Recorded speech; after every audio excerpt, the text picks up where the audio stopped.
അതെ, പ്രാർത്ഥനയോടുകൂടി നമുക്ക് ആരംഭിക്കാം. ഓം ഗുരുഭ്യോ നമഃ. ഓം ശ്രീ വിദ്യാധിരാജായ നമഃ. തീർത്ഥം പാപഹരം പവിത്രം അറിവിൻ സാരസ്വതം സാഗരം സാർത്ഥം നിഷ്കളമാത്മബോധം അഖിലാണ്ട പ്രേമപൂർണാകരം ദീപ്തം പാദയുഗം പ്രകാശനിലയം സച്ചിത് സുഖത്തിൻ പദം സത്യജ്ഞാനബലം തരും ഒരഭയം ശ്രീനീലകണ്ഠൻ ഗുരു. സത്യജ്ഞാനബലം തരും ഒരഭയം ശ്രീനീലകണ്ഠൻ ഗുരു. നരരൂപം ധരിച്ചൊരു പരമാത്മസ്വരൂപനാം നാരായണ ഗുരുത്തംസം സാഷ്ടാംഗം പ്രണമിച്ചിടാം. പ്രീതിക്കാളാകിലോരാതഖില മഹിമയും ഭൂതിയും നൽകുമേതോ ചൈതന്യം പൂണ്ടും അപ്രീതിയിൽ അപജയമുണ്ടാക്കിയും നിൽക്കയാലേ ഏതിനും മൂലമല്ലോ ഗുരുകൃപയതിനാൽ ഭുക്തിയും മുക്തിയും മേൽ സാധിപ്പാനോർത്ത് നാരായണ ഗുരുചരണം സന്തതം ഞാൻ തൊഴുന്നേൻ. ഭുക്തിയും മുക്തിയും മേൽ സാധിപ്പാനോർത്ത് നാരായണ ഗുരുചരണം സന്തതം ഞാൻ തൊഴുന്നേൻ. ഓം ഗുരുഭ്യോ നമഃ. അറിവിന്റെ രണ്ടാമത്തെ ശ്ലോകമാണല്ലോ നമ്മൾ ഇന്ന്, പദ്യമാണ് നമ്മൾ ഇന്ന് ആരംഭിക്കേണ്ടത്. അതുകൂടെ ഒന്ന് ട്രൈ ചെയ്ത് നോക്കുന്നോ രാധേ? രണ്ടാമത്തെ ശ്ലോകമല്ലേ? അറിവില്ലെന്നാലില്ലീ അറിയപ്പെടുമെന്നതുണ്ടിതെന്നാലും അറിവൊന്നില്ലെന്നാലീ അറിഞ്ഞിടാം. അറിവില്ലെന്നാലില്ലീ അറിയപ്പെടുമെന്നതുണ്ടിതെന്നാലും അറിവൊന്നില്ലെന്നാലീ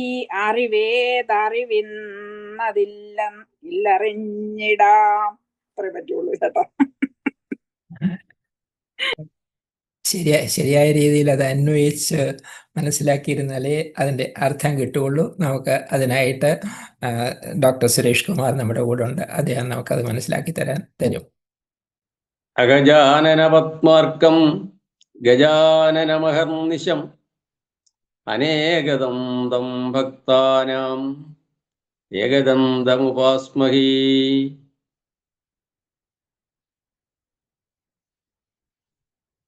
എല്ലാവർക്കും നമസ്കാരം. നമ്മൾ കഴിഞ്ഞ ക്ലാസ്സിൽ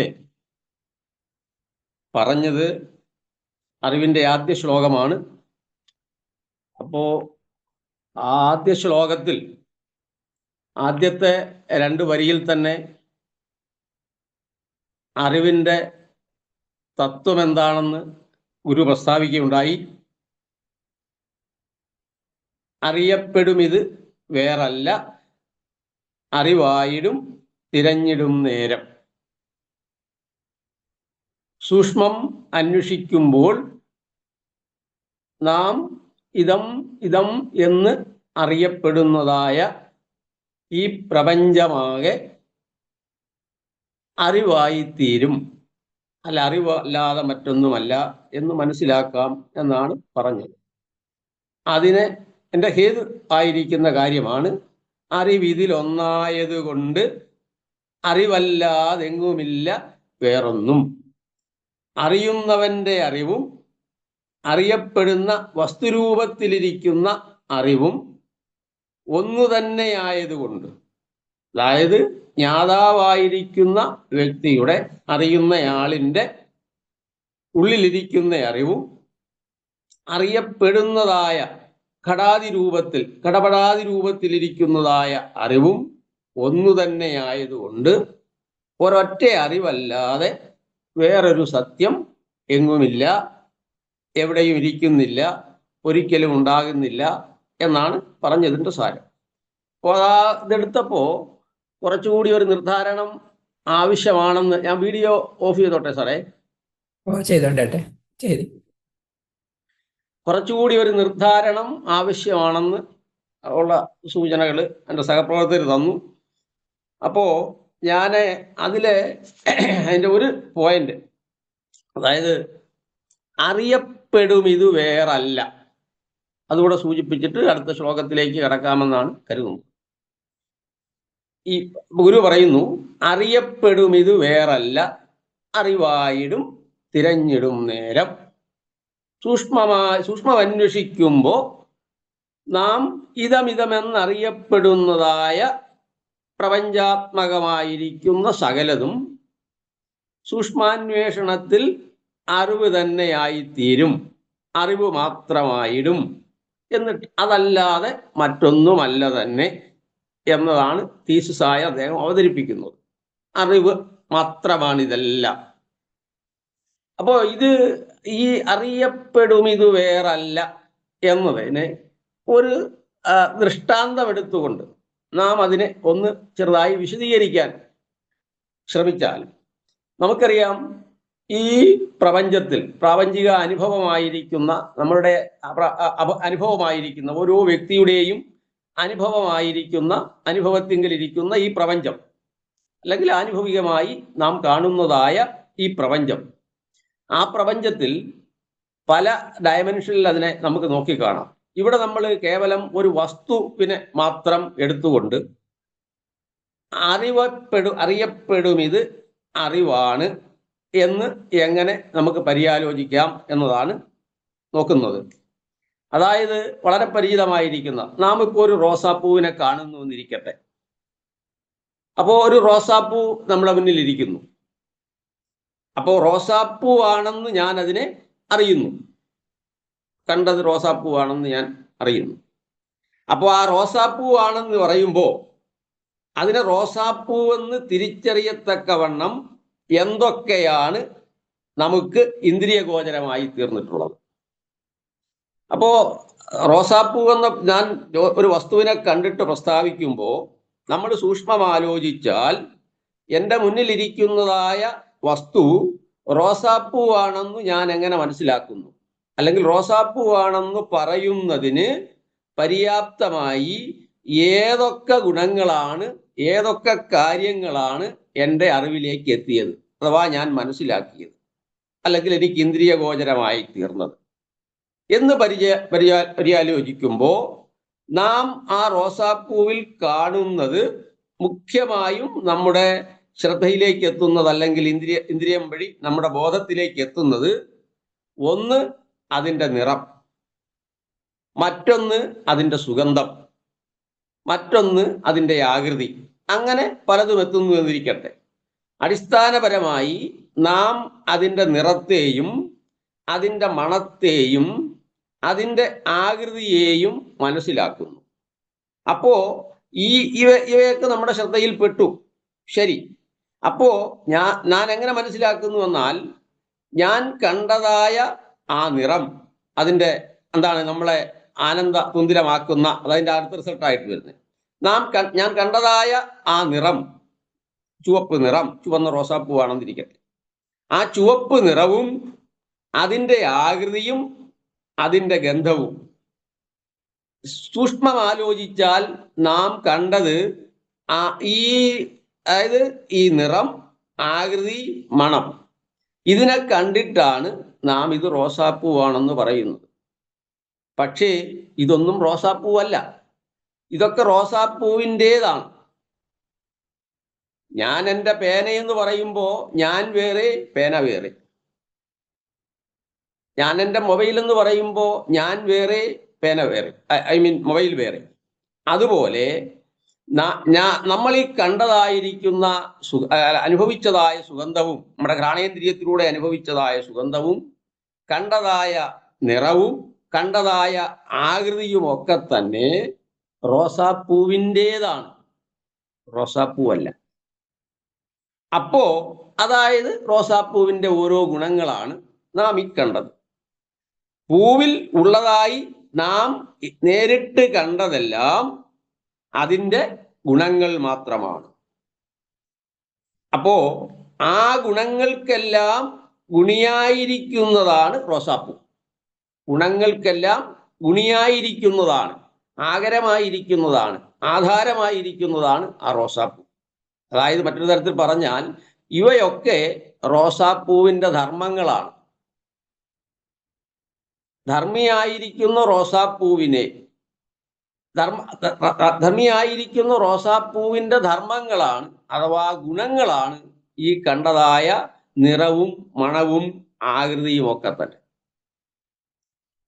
പക്ഷേ ഈ ഗുണങ്ങൾക്കെല്ലാം ഗുണിയായിരിക്കുന്നതാണ് റോസാപ്പൂ, അഥവാ ഈ ധർമ്മങ്ങൾക്കെല്ലാം ധർമ്മിയായിരിക്കുന്നതാണ് റോസാപ്പൂ. ആ ഗുണിയായിരിക്കുന്ന അല്ലെങ്കിൽ ധർമ്മിയായിരിക്കുന്ന ആ റോസാപ്പൂവിനെ നാം നേരിട്ട് കണ്ടിട്ടില്ല, നേരിട്ട് കാണുന്നില്ല. ഗുണങ്ങളെ മാത്രം കണ്ടിട്ട് അപ്പോൾ കണ്ടതായി നാം അനുഭവിച്ചതായ റോസാപ്പൂവ്, അതായത് റോസാപ്പൂവിനെയാണ് നാം കണ്ടതെന്ന് കരുതുന്നു. അപ്പൊ ചോദ്യം ഇതാണ്, നാം കണ്ടതായ ആ റോസാപ്പൂ എന്ന് നാം വ്യവഹരിക്കുകയാണ്. എന്നുവെച്ചാൽ ഗുണങ്ങളെ കണ്ടിട്ട് ഗുണിയെ വ്യവഹരിക്കുകയാണ്. കേവലം ഗുണങ്ങളെ കണ്ടിട്ട്, കേവലം ധർമ്മങ്ങളെ കണ്ടിട്ട് അത് ആ വസ്തുവാണെന്ന് പറയുന്നു, ഗുണിയായ വസ്തുവാണെന്ന് പറയുന്നു, അല്ലെങ്കിൽ ധർമ്മിയായ വസ്തുവാണെന്ന് പറയും. അത് റോസാപ്പൂവാണെന്ന് വെച്ചാൽ കേവലം റോസാപ്പൂവിന്റെ ഗുണങ്ങളെ കണ്ടിട്ട് അത് റോസാപ്പൂവാണെന്ന് പറയുന്നു. പക്ഷെ റോസാപ്പൂ ഉണ്ടോ അവിടെ? ഇല്ല. അപ്പൊ ചോദ്യം ഇതാണ്, ആ കണ്ടതായ റോസാപ്പൂ അല്ലെങ്കിൽ ഞാൻ വ്യവഹരിച്ചതായ റോസാപ്പൂ അല്ലെങ്കിൽ ഞാൻ കണ്ടതായി അവിടെ അനുഭവിച്ചതായ റോസാപ്പൂ എവിടെയാണ് ഇരിക്കുന്നത്, എവിടെയാണ് സ്ഥിതി ചെയ്യുന്നത്? അപ്പോൾ വെളിയിലാണോ നമ്മുടെ മനസ്സിലാണോ? ഞാനിപ്പോ റോസാപ്പൂവിന്റെ ഗുണങ്ങളെ കണ്ടിട്ട് അത് റോസാപ്പൂവാണെന്ന്, ഇത് റോസാപ്പൂവാണെന്ന് പറയുമ്പോൾ ഞാൻ കാണാത്തതായ ഗുണിയെക്കുറിച്ച് ആണ് പറയുന്നത്. ഒരിക്കലും വെളിയിൽ കാണാത്തതായ ഗുണിയെക്കുറിച്ചാണ്, ധർമ്മിയെക്കുറിച്ചാണ് വ്യവഹരിക്കുന്നത്, ഇത് റോസാപ്പൂവാണ്. അപ്പൊ ചോദ്യം അല്ലെങ്കിൽ സംശയം, ഞാൻ കണ്ടതായ റോസാപ്പൂ വെളിയിലിരിക്കുന്നോ അതോ എൻ്റെ മനസ്സിലിരിക്കുന്നോ എന്നതാണ്. അപ്പോ കണ്ടതായി അനുഭവിച്ച റോസാപ്പൂ എവിടെ ഇരിക്കുന്നു എന്ന് ചോദ്യം, അത് വെളിയിൽ നമുക്കുള്ള ദൃഷ്ടിക്ക് ഗോചരമായിരിക്കുന്നുണ്ടോ അതോ നമ്മുടെ മനസ്സിലാണോ ഇരിക്കുന്നതെന്നാണ്. പക്ഷെ ഇവിടെ ഗുരു പറയുന്നു, മനസ്സിലിരിക്കുന്നു എന്ന് പറയാനേ നിവർത്തിയുള്ളൂ. കാരണം അത് ധർമ്മിയാണ്. റോസാപ്പൂവിന്റെ ധർമ്മങ്ങൾ, ആ റോസാപ്പൂ ധർമ്മിയാണ്. അതായത് ഗുണങ്ങളോട് കൂടിയ ഒരു വസ്തുവിനെ കാണുമ്പോൾ അവയുടെ ഗുണിയായ വസ്തു, അതായത് ധർമ്മങ്ങളോട് കൂടിയ ഒരു വസ്തുവിനെ കാണുമ്പോൾ അതിൻ്റെ ധർമ്മിയായിരിക്കുന്ന വസ്തു എന്ന് വെച്ചാൽ ആ ധർമ്മങ്ങൾക്ക് ആകരമായിരിക്കുന്ന, ആധാരമായിരിക്കുന്ന വസ്തു, അടിസ്ഥാനമായിരിക്കുന്ന വസ്തു വാസ്തവത്തിൽ വെളിയിലല്ലിരിക്കുന്നത്, പിന്നെയോ നമ്മുടെ അറിവിലാണ് ഇരിക്കുന്നത്. ഗുണങ്ങൾ പുറത്ത് കാണുന്നു എന്ന് നാം വ്യവഹരിക്കുമ്പോൾ ഗുണിയായ വസ്തു നമ്മുടെ ഉള്ളിലിരിക്കുന്നു. ആ ഉള്ളിലിരിക്കുന്ന വസ്തുവിനെയാണ് നാം പുറത്ത് അറിയുന്നത്. അതായത് ഇതിന് ഉപോത്ബലകമായി വളരെ കൃത്യമായി ശ്രീനാരായണ ഗുരു പറയുന്നുണ്ട്, നാം ഒരു വസ്തുവിനെ കാണുന്നു, ധർമ്മിയെ കാണുമ്പോൾ നാം അറിയുന്നത് സത്യത്തിൽ ധർമ്മങ്ങളെ മാത്രമാണ്. ഗുരു അതാണ് ആത്മോപദേശ ശതകത്തിന്റെ 32ാമത്തെ ശ്ലോകത്തിൽ പറയുന്നത് ഇങ്ങനെയാണ്, അറിവതു ധർമ്മിയയല്ല ധർമ്മമാം, ഈ അരുളിയ ധർമ്മി അദൃശ്യമാകയാലേ. നാം അറിയുന്നത്, അറിവത് ധർമ്മിയയല്ല. ഇവിടെ ധർമ്മിയുടെ സ്ഥാനത്തിരിക്കുന്നത് റോസാപ്പൂവാണ്. അതിനെ വെളിയിലിരിക്കുന്നതായിട്ടാണ് നാം ഇപ്പോൾ കാണുന്നത്, അങ്ങനെ വ്യവഹരിക്കുന്നത്. അറിവതു ധർമ്മിയയല്ല, നാം അറിയുന്നത് ധർമ്മിയയല്ല, ധർമ്മമാം, അതിൻ്റെ ധർമ്മങ്ങളെയാണ്. എന്തുകൊണ്ട്? ഈ അരുളിയ ധർമ്മി അദൃശ്യമാകയാലേ. നാം ഇപ്പൊ ഇവിടെ വ്യവഹരിച്ചതായ ധർമ്മി അദൃശ്യമാണ്, കണ്ടു എന്ന് വ്യവഹരിച്ചതായ ധർമ്മി അദൃശ്യമാണ്, കാണാൻ യോഗ്യമായിട്ടുള്ളതല്ല, പുറത്ത് കാണാൻ യോഗ്യമാർന്നതല്ല, പുറത്ത് കാണുന്നതല്ല എന്നർത്ഥം. ധർമ്മി അദൃശ്യമാകയാൽ അറിയുന്നത് ധർമ്മിയെ അല്ല ധർമ്മത്തെയാണ് എന്ന് കൃത്യമായും ഗുരു പറയുന്നു. പക്ഷെ ഇവിടെ നാം വ്യവഹരിച്ചിരിക്കുന്നത് ഞാനിതാ റോസാപ്പൂ കാണുന്നു എന്നാണ്. പക്ഷെ റോസാപ്പൂവിനെ കാണുന്നില്ല, റോസാപ്പൂവിന്റെ ധർമ്മങ്ങളെ മാത്രമേ കാണുന്നതായിട്ട് നാം അറിയുന്നു. അതായത് റോസാപ്പൂവിന്റെ ധർമ്മങ്ങളെ മാത്രമേ കാണുന്നുള്ളൂ. പക്ഷേ നാം ധർമ്മിയായ റോസാപ്പൂവിനെ കാണുന്നു എന്ന തരത്തിലാണ് വ്യവഹാരം. അപ്പോൾ നമ്മൾ കണ്ടതായി അനുഭവിച്ച റോസാപ്പൂവ് എവിടെ ഇരിക്കുന്നു എന്ന ചോദ്യം ഉയരുമ്പോൾ വെളിയിൽ ദൃഷ്ടിഗോചരമായിരിക്കുന്നോ അതോ മനസ്സിലിരിക്കുന്നോ എന്ന തരത്തിൽ ചിന്തിക്കുമ്പോൾ മനസ്സിലിരിക്കുന്നു എന്ന് പറയാനേ നിവൃത്തിയുള്ളൂ. ഗുണങ്ങളോടുകൂടിയ ഒരു വസ്തുവിനെ കാണുമ്പോൾ അവയുടെ ഗുണിയായ വസ്തു വാസ്തവത്തിൽ എവിടെ ഇരിക്കുന്നു? നമ്മുടെ അറിവിലിരിക്കുന്നു എന്നർത്ഥം. ഇപ്പൊ സ്വാഭാവികമായും അടുത്ത ചോദ്യം ഉയരാം. ഗുണിയായ വസ്തു എന്ന്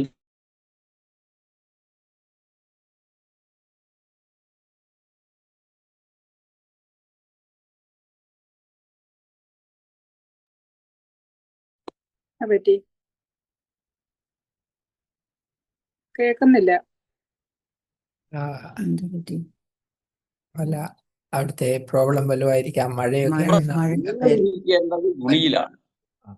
ഹലോ, കേൾക്കാൻ. ഗുണങ്ങൾ ഇരിക്കേണ്ടത് ഗുണിയിലാണ്. അതായത് നമ്മൾ പുറത്ത് ഗുണങ്ങളെ മാത്രം കാണുന്നു, അത് ഗുണിയാണെന്ന് വ്യവഹരിക്കുന്നു. ഗുണിക്കൊരിക്കലും ബാഹ്യമായി അനുഭവപ്പെടാൻ യോഗ്യതയില്ലെന്ന് ഗുരുദേവൻ പറയുന്നു. അപ്പോ ഗുണി എവിടെയാണ് ഇരിക്കുന്നത്? ഗുരുദേവൻ പറയുന്നു അത് ബാഹ്യമായിരിക്കുവാൻ ഒരിക്കലും യോഗ്യതയുള്ളതല്ല, വരുവാനേ സാധ്യതയില്ല. അത് നമ്മുടെ മനസ്സിലാണ് ഇരിക്കുന്നത്. പക്ഷേ ഗുണങ്ങൾ നമ്മൾ ബാഹ്യമായിരിക്കുന്നതായി കാണുന്നു. അതിൻ്റെ നിറം, അതിൻ്റെ മണം, റോസാപ്പൂവിനെ എടുത്താൽ അതിൻ്റെ സുഗന്ധം ഒക്കെ. പക്ഷെ ചോദ്യം, ഗുണങ്ങൾ അങ്ങനെ പുറത്തിരിക്കുന്നുവെങ്കിൽ ഒരു പ്രശ്നം വരുന്നു. ഉള്ളിലിരിക്കുന്ന ഗുണിയിലല്ലേ ഈ ഗുണങ്ങൾ ഇരിക്കേണ്ടത്? കാരണം ഗുണി ഉള്ളിലാണ് ഇരിക്കുന്നത്, ഗുണി മനസ്സിലാണ് ഇരിക്കുന്നത്. അപ്പം ഗുണം എപ്പോഴും ഗുണിയിലാണ് ഇരിക്കേണ്ടത്. അപ്പം ഫലത്തിൽ ഗുണം എവിടെയാണ് ഇരിക്കേണ്ടത്? നമ്മുടെ മനസ്സിൽ തന്നെയാണ് ഇരിക്കേണ്ടത്. അതാണ്. അപ്പോൾ ഗുണങ്ങൾ എവിടെ ഇരിക്കുന്നു എന്ന ചോദ്യം ഉന്നയിക്കുമ്പോൾ ഗുണിയിലല്ലേ ഗുണങ്ങൾ ഇരിക്കൂ. എന്തുകൊണ്ടെന്നാൽ ഗുണി ഒരിടത്തും ഗുണങ്ങളെ മറ്റൊരിടത്തും, ഗുണി ഒരിടത്തും ഗുണങ്ങൾ മറ്റൊരിടത്തും ഇരിക്കാൻ പറ്റുകയില്ലല്ലോ. ഗുണിയെ ആശ്രയിച്ചേ ഗുണങ്ങൾ നിൽക്കൂ. ഗുണി മനസ്സിലാണ് ഇരിക്കുന്നതെങ്കിൽ ഗുണങ്ങളും മനസ്സിൽ തന്നെ ഇരിക്കണം. കാരണം ഗുണങ്ങൾ ഗുണിയെ ആശ്രയിച്ചാണ് ഇരിക്കുന്നത്. ഗുണിയെ വിട്ടിട്ട് ഗുണങ്ങൾക്കൊരു നിലനിൽപ്പില്ല. അതുകൊണ്ട് പറയുന്നതാണ് ഗുണി ഒരിടത്തും ഗുണങ്ങൾ മറ്റൊരിടത്തും ഇരിക്കാൻ നിവർത്തിയില്ലാത്തതിനാൽ. അപ്പോൾ ഗുണി അറിവിലിരിക്കുന്നത് കൊണ്ട് ഗുണങ്ങളും ഇരിക്കുന്നത് അറിവിൽ തന്നെയാണെന്ന് പറയേണ്ടി വരുന്നു. അഥവാ ധർമ്മി ഉള്ളിലിരിക്കുന്നത് കൊണ്ട്, മനസ്സിലിരിക്കുന്നത് കൊണ്ട് അതിനെ ആധാരമാക്കി നിൽക്കുന്നതായ, അതിനെ അവലംബിച്ച് നിൽക്കുന്നതായ ഗുണങ്ങളും മനസ്സിൽ തന്നെയാണ് ഇരിക്കുന്നതെന്ന് പറയേണ്ടി വരും. അപ്പൊ സ്വാഭാവികമായും ഇതെങ്ങനെ ശരിയാകും? വ്യവഹാരം പുറത്തിരിക്കുന്നതായി, പക്ഷേ നമ്മൾ സൂക്ഷ്മമാലോചിച്ചപ്പോ ധർമ്മങ്ങൾ മാത്രമല്ല ധർമ്മിയും ഉള്ളിലിരിക്കുന്നതായിട്ടാണ് സൂക്ഷ്മമാലോചിച്ചപ്പോൾ വെളിവായി വരുന്നത്, യുക്തിപൂർവ്വം ആലോചിച്ചപ്പോൾ വെളിവായി വരുന്നത്. അപ്പൊ ചോദിക്കുകയാണ്, ഇതെന്തു മറിമായമാണ്? ഇത് ശരിയാവില്ലല്ലോ. അപ്പോഴാ ഗുണിയും ഗുണവും അറിവിലിരിക്കുന്നു, അപ്പോൾ വെളിയിൽ കണ്ടതെന്താണ്? അപ്പൊ നമ്മളിപ്പോ സൂക്ഷ്മം ആലോചിച്ചപ്പോ ഗുണി ഉള്ളിലിരിക്കുന്നു, മനസ്സിലിരിക്കുന്നു, ഗുണങ്ങളും മനസ്സിലിരിക്കുന്നു, പക്ഷേ വെളിയിലിരിക്കുന്നതായി നമ്മൾ വ്യവഹരിക്കുന്നു. അപ്പോൾ അതാണ് പറയുന്നത് അറിവിന്റെ മായാജാലം എന്നേ പറയാൻ നിവർത്തിയുള്ളൂ എന്നാണ് പറയുന്നത്. അവർ വ്യാഖ്യാതാവിനെ പിൻപറ്റിയാണ് സംസാരിക്കുന്നത്. ഇതെന്തും അറിമായമാണ്. അപ്പൊ പറയുന്നു ഗുണിയും ഗുണവും അറിവിലിരിക്കുന്നു. അപ്പൊ ചോദ്യം ഇതാണ്, അപ്പോൾ വെളിയിലിരിക്കുന്നതായി നിങ്ങൾക്ക് അനുഭവപ്പെട്ടത് എന്താണ്? അപ്പൊ വെളിയിലിരിക്കുന്നത് എന്താണ്? അല്ലെ വെളിയിൽ കണ്ടത് എന്താണ്? അതാണ് അറിവിന്റെ മായാജാലം. അറിവിന് ഗുണങ്ങളോടുകൂടിയ ഗുണിയായി വെളിയിലിരിക്കുന്നത് പോലെ പ്രകടമായി തീരാനുള്ള അത്ഭുത വൈഭവമുണ്ട്. അതാണ് ഗുരു സൂക്ഷ്മമാലോചിച്ചിട്ട് എങ്ങനെയാണ് ഈ ലോകം നമുക്ക് അനുഭവവേദ്യമായി തീരുന്നത്, അപ്പോൾ അതിൻ്റെ പിന്നിലുള്ള തത്വം എന്താണ്, അതാണ് ഈ പറഞ്ഞത്. അതായത് ഗുണിയായി, അതായത് അറിവിന് ഗുണങ്ങളോടുകൂടി ഗുണിയായി, ധർമ്മങ്ങളോടുകൂടി ധർമ്മിയായി വെളിയിലിരിക്കുന്നത് പോലെ, സത്യത്തിൽ നമ്മുടെ ഉള്ളിലിരിക്കുന്നതാണ്, അതിന് വെളിയിലിരിക്കുന്നത് പോലെ പ്രകടമായി തീരുവാനുള്ള, ഭാസിക്കുവാനുള്ള അത്ഭുതകരമായ വൈഭവമുണ്ട്, കഴിവുണ്ട് എന്നർത്ഥം.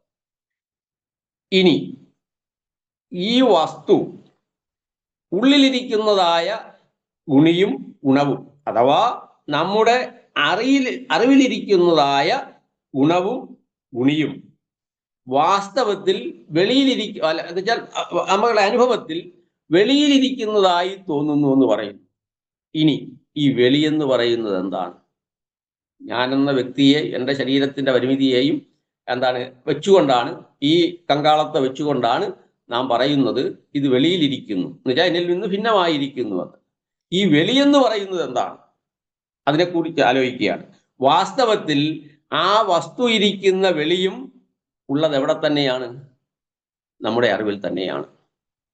അപ്പം വെളിയിലിരിക്കുന്ന വസ്തു മാത്രമല്ല, വെളിയെന്നു നാം വ്യവഹരിക്കുന്നതായ സ്പേസും എവിടെ തന്നെയാണ് ഇരിക്കുന്നത്? നമ്മുടെ അറിവിൽ തന്നെയാണ് ഇരിക്കുന്നത്. അപ്പോൾ ഈ അകം പുറം ഉള്ളിൽ വെളി എന്നതിന് ബേസ് ചെയ്തുകൊണ്ടാണല്ലോ സംസാരിച്ചത്. അപ്പം നമ്മൾ ഒരു വ്യക്തി എന്ന നിലയ്ക്ക് അഹം എന്ന എൻ്റെ ബോധത്തിങ്കൽ നിന്നുകൊണ്ട് അഹം എന്നതിനെ ഞാനും ബാഹ്യമായ വസ്തുക്കളും, അല്ലെ എന്നിൽ നിന്ന് ഭിന്നമായിരിക്കുന്നതും, അഹവും പരവും എന്ന ഒരു ദ്വന്ദ്വാത്മകതയെ വെച്ചുകൊണ്ടാണ് നാം ഇപ്പോൾ വ്യവഹരിച്ചിട്ട് ബാഹ്യമായി കാണുന്നതൊക്കെ നമ്മുടെ ഉള്ളിൽ തന്നെയാണ് ഇരിക്കുന്നത്. അതിൻ്റെ സമസ്ത ഗുണങ്ങളും സമസ്ത വസ്തുക്കളും എല്ലാ ധർമ്മങ്ങളും ധാർമ്മികളും നമ്മുടെ ജ്ഞാതാവിൻ്റെ അറിവിൽ തന്നെയാണ് ഇരിക്കുന്നത് എന്ന് വ്യവഹരിച്ചു. അപ്പോൾ പറയുകയാണ്, വെളിയിലിരിക്കുന്നത് ഉള്ളിലിരിക്കുന്നതായി അറിഞ്ഞു എന്ന് വാസ്തവം നിർണയിച്ചു. അപ്പോ ഈ ആകെപ്രകൃതിയെ, ഈ പ്രപഞ്ചത്തെ ഒന്നായെടുത്താൽ ഈ പ്രപഞ്ചത്തിൽ പെടുന്നതാണല്ലോ നാമും. എന്നുവെച്ചാൽ ഈ മഹാപ്രപഞ്ചത്തെ ഒന്നായെടുത്തു കഴിഞ്ഞാൽ ഈ പ്രപഞ്ചത്തിൽ ഉൾപ്പെടുന്നതാണല്ലോ ജ്ഞാതാവായ ഞാനും. അപ്പൊ പിന്നെ അകം പുറം എന്ന് പറയുന്നതിൽ അർത്ഥം വല്ലതും ഉണ്ടോ? ഇല്ല. അതുകൊണ്ട് പറയുന്നു, ആകെപ്രകൃതിയെ നോക്കിയാൽ ഈ പ്രപഞ്ചത്തിനെ അതിൻ്റെ സമസ്ത പൊട്ടൻഷിയോടും അല്ലെങ്കിൽ സമസ്ത സാധ്യതകളോടും ഈ പ്രപഞ്ചത്തെ ആകെ ഒന്നായെടുത്താൽ, ആകെപ്രകൃതിയെ നോക്കിയാൽ അതിനകവുമില്ല പുറവുമില്ല. പിന്നെ അങ്ങനെ ഇരിക്കുന്നതിൽ ഞാനെന്ന വ്യക്തിയെ, അഹം ബോധത്തെ പുരസ്കരിച്ചുകൊണ്ടാണ് എനിക്ക് വെളിയിലിരിക്കുന്നത് എന്ന് ഞാൻ അറിയുന്നത്. അതിൻ്റെ തത്വമാണ് ഈ പറഞ്ഞത്. അപ്പോൾ ആകെപ്രകൃതിയെ നോക്കിയാൽ അതെങ്ങനെയെന്ന് വെച്ച് കഴിഞ്ഞാൽ, നമ്മൾ ഈ പ്രകൃതി എന്ന് വെച്ചാൽ സമസ്ത ചരാചരങ്ങൾ ഉൾപ്പെടുന്ന പ്രകൃതിയെ ഒന്നായെടുത്താൽ, ആകെപ്രകൃതിയെ നോക്കിയാൽ അതിനകവുമില്ല പുറവുമില്ല. എപ്പോൾ പിന്നെ അകവും പുറവും വരുന്നത് എപ്പോഴാണ്? ഞാനെന്ന വ്യക്തിയെ ഒരു ഉപാധിയാക്കിക്കൊണ്ട്, ഞാനെന്ന വ്യക്തിയെ ഒരു ഉപാധിയാക്കിക്കൊണ്ട് അറിവ് ഭാവന ചെയ്തത് മാത്രമാണ് അകവും പുറവും. അപ്പോൾ അകവും പുറവും എന്ന വ്യവസ്ഥയെ വെച്ചുകൊണ്ടാണ് ഇവിടെ വ്യവഹരിച്ചത്. സൂക്ഷ്മമാലോചിച്ചാൽ അകവും പുറവും നമ്മൾ കൺസ്ട്രക്ട് ചെയ്തതാണ്. അത് ഞാനെന്ന വ്യക്തിയെ കേന്ദ്രമാക്കിക്കൊണ്ട് എനിക്ക് വെളിയിലുള്ളത്. അങ്ങനെയാണ് അകവും പുറവും നമ്മൾ ഭാവന ചെയ്തത്. ഇങ്ങനെ സൂക്ഷ്മമന്വേഷിച്ചു ചെല്ലുമ്പോൾ സമസ്ത അറിവുകളുടെയും, അല്ലെങ്കിൽ ഇതമിതമെന്ന് അറിയപ്പെടുന്ന സമസ്ത വസ്തുക്കളുടെയും സൂക്ഷ്മമന്വേഷിച്ചു ചെല്ലുമ്പോൾ അറിവിന് വിഷയമായി തീരുന്ന ഈ പ്രപഞ്ചമായിരിക്കുന്നത് അറിവിൻ്റെ തന്നെ, അറിവിന് വിഷയമായി തീരുന്ന ഈ പ്രപഞ്ചമായിരിക്കുന്നത് അറിവിൻ്റെ തന്നെ നാനാപ്രഭാവമാണ്. അറിവിന് തന്നെ അത്തരത്തിൽ അറിയപ്പെടുന്നതായും അറിവായും മാറിത്തീരുവാനുള്ള അതിൻ്റെ പ്രാഭവത്തിൻ്റെ ഫലമാണ്, അല്ലാതെ മറ്റൊന്നുമല്ല എന്ന് നമ്മൾ മനസ്സിലാക്കുന്നു. ഈ കാര്യങ്ങളെയൊക്കെ ഹൃദയത്തിൽ കണ്ടുകൊണ്ടാണ് ഗുരു ഇവിടെ പറയുന്നത് അറിയപ്പെടും ഇത് വേറല്ല, അറിവിൽ നിന്ന് വേറല്ല എന്നാണ് പറയുന്നത്. അപ്പൊ അറിയപ്പെടും ഇത് വേറല്ല, അറിവായിടും. ഈ ഒരു കാര്യമാണ് ഒരു പൂവിനെ ദൃഷ്ടാന്തമായി എടുത്തുകൊണ്ട് നമ്മളിത് പറഞ്ഞാൽ അറിയപ്പെടും ഇത് വേറല്ല, അറിവായിടും. അപ്പം നമ്മൾ ഗുണങ്ങളെ കാണുന്നു, ഗുണങ്ങളെ കണ്ടിട്ട് ഗുണിയെ ആരോപിച്ചു പറയുന്നു. സൂക്ഷ്മമാലോചിച്ചു നോക്കുമ്പോൾ ഗുണങ്ങൾ പുറത്തും അതിനാധാരമായിരിക്കുന്ന ഗുണി ഉള്ളിലുമാണ് ഇരിക്കുന്നതെന്ന് മനസ്സിലാക്കുന്നു. അങ്ങനെയാണെങ്കിൽ ഗുണി അല്ലെങ്കിൽ ധർമ്മി ഉള്ളിലാണ് ഇരിക്കുന്നതെങ്കിൽ അതിൻ്റെ ധർമ്മങ്ങളും ഉള്ളിൽ തന്നെയാണ് ഇരിക്കേണ്ടത്. അപ്പോൾ പിന്നെ ബാഹ്യമായി നാം ആരോപിച്ച് മനസ്സിലാക്കുന്നത് എങ്ങനെയെന്നാൽ അതാണ് അറിവിൻ്റെ മായാജാലം. അതായത് ഒരു അറിവിനെ, യഥാർത്ഥ അറിവിനെ ഒരു അവിദ്യ വന്ന് മൂടുന്നത് കൊണ്ടാണ്. അതാണ് ഗുരു പറയുന്നത്. അപ്പോ അറിയപ്പെടും ഇത് വേറല്ല, അറിവായിടും തിരഞ്ഞിടും നേരം എന്ന ആ ഒരു ഭാഗത്തെ ഈ ഒരു ദൃഷ്ടാന്തത്തിലൂടെ വിശദമാക്കാമെന്ന് തോന്നുന്നു. അപ്പോൾ കൃത്യമായിട്ടും അവിടെ പറയുന്നത് അറിയപ്പെടും ഇത് വേറല്ല. ഇത് എന്നത് കൊണ്ട് ഉദ്ദേശിക്കുന്നത് നമ്മൾ ദൃഷ്ടാന്തമായി എടുത്തിരിക്കുന്നതായ റോസാപ്പൂ, അത് വേറല്ല, അറിവായിടും സൂക്ഷ്മമാലോചിച്ചാൽ എന്നർത്ഥം. ഞാൻ ഒരു പോയിന്റിനെ അതിനകത്ത് ഇത് പറയുന്നുള്ളൂ. നമ്മൾക്ക് രണ്ടാമത്തെ ശ്ലോകത്തിലേക്ക് കടക്കാം. അപ്പോൾ ഈ ഇതിനകത്ത് ഇല്ല, ഞാൻ ഈ അതിൻ്റെ വിശദീകരണം കേട്ടപ്പോൾ എൻ്റെ മനസ്സ് വാസ്തവത്തിൽ വളരെ ഏതോ ഒരു ഉയർന്ന പ്രതലത്തിലേക്ക് ചെന്നെത്തുകയായിരുന്നു ചെയ്തത്. സാറ് ആ ഉദാഹരണ സഹിതം വിവരിച്ചപ്പോൾ ഒരു കണക്കിലെ ഒരു ഒരു ഒരു പ്രോബ്ലം സോൾവ് ചെയ്യുന്ന പോലെ സ്റ്റെപ്പ് ബൈ സ്റ്റെപ്പായിട്ട് എങ്ങനെ നമ്മൾ ഈ കാണുന്ന പ്രപഞ്ചം വാസ്തവത്തിൽ നമ്മൾ വെറും നമ്മുടെ മനസ്സിൽ തോന്നുന്ന നമ്മുടെ ഇതിൻ്റെ ചൈതന്യത്തിൽ കാണുന്ന ഒരു പ്രതിബിംബം മാത്രം എന്ന നിലയിലേക്ക് നമുക്ക് മനസ്സിലാക്കാനായിട്ട് കഴിഞ്ഞു. അതില്ല എങ്കിൽ ഈ ബാഹ്യമായിട്ട് കാണുന്ന ഈ ദൃശ്യപ്രപഞ്ചം മുഴുവനും നമ്മുടെ മനസ്സിൽ പ്രതിഫലിക്കുന്ന ഒരു പ്രതിഭാസം മാത്രമാണ് എന്നുള്ള ആ ഒരു പരമായ സത്യത്തിലേക്ക്, ആധ്യാത്മിക തലത്തിലേക്ക് നാം എത്തിച്ചേരുകയാണ് ഉണ്ടായത്. ഞാനെന്നും ഞാൻ കാണുന്നതെന്നും കാണപ്പെടുന്നതെന്നുള്ള രണ്ടില്ലാത്ത ഭാവത്തിൽ മനസ്സ് ഉയർന്നു പോയി എന്നുള്ളത്, അത് വളരെ എന്നെ സംബന്ധിച്ചിടത്തോളം എനിക്ക് മനസ്സിലാക്കാൻ കഴിഞ്ഞു എന്നാണ് അനുഭവത്തിൽ. വളരെ പ്രയാസമായിട്ട് എത്തിച്ചേരാൻ പ്രയാസം ആണെങ്കിൽ പോലും മറ്റുള്ള എന്തെങ്കിലും ഇതിനെപ്പറ്റി കൂടുതൽ സാറിനോട് ചോദിക്കാനുണ്ടെങ്കിൽ നമുക്ക് ആകാം. ഇല്ലെങ്കിൽ അടുത്ത ശ്ലോകത്തിലേക്ക് അപ്പോ താങ്ക് യു സാർ. അതായത് നമ്മൾ ആദ്യത്തെ ശ്ലോകം ഒന്നുകൂടെ ഞാൻ വായിക്കുകയാണ്. അറിയപ്പെടും ഇത് വേറല്ല, അറിവായിടും തിരഞ്ഞിടും നേരം, അറിവിതിൽ ഒന്നായത് കൊണ്ട്.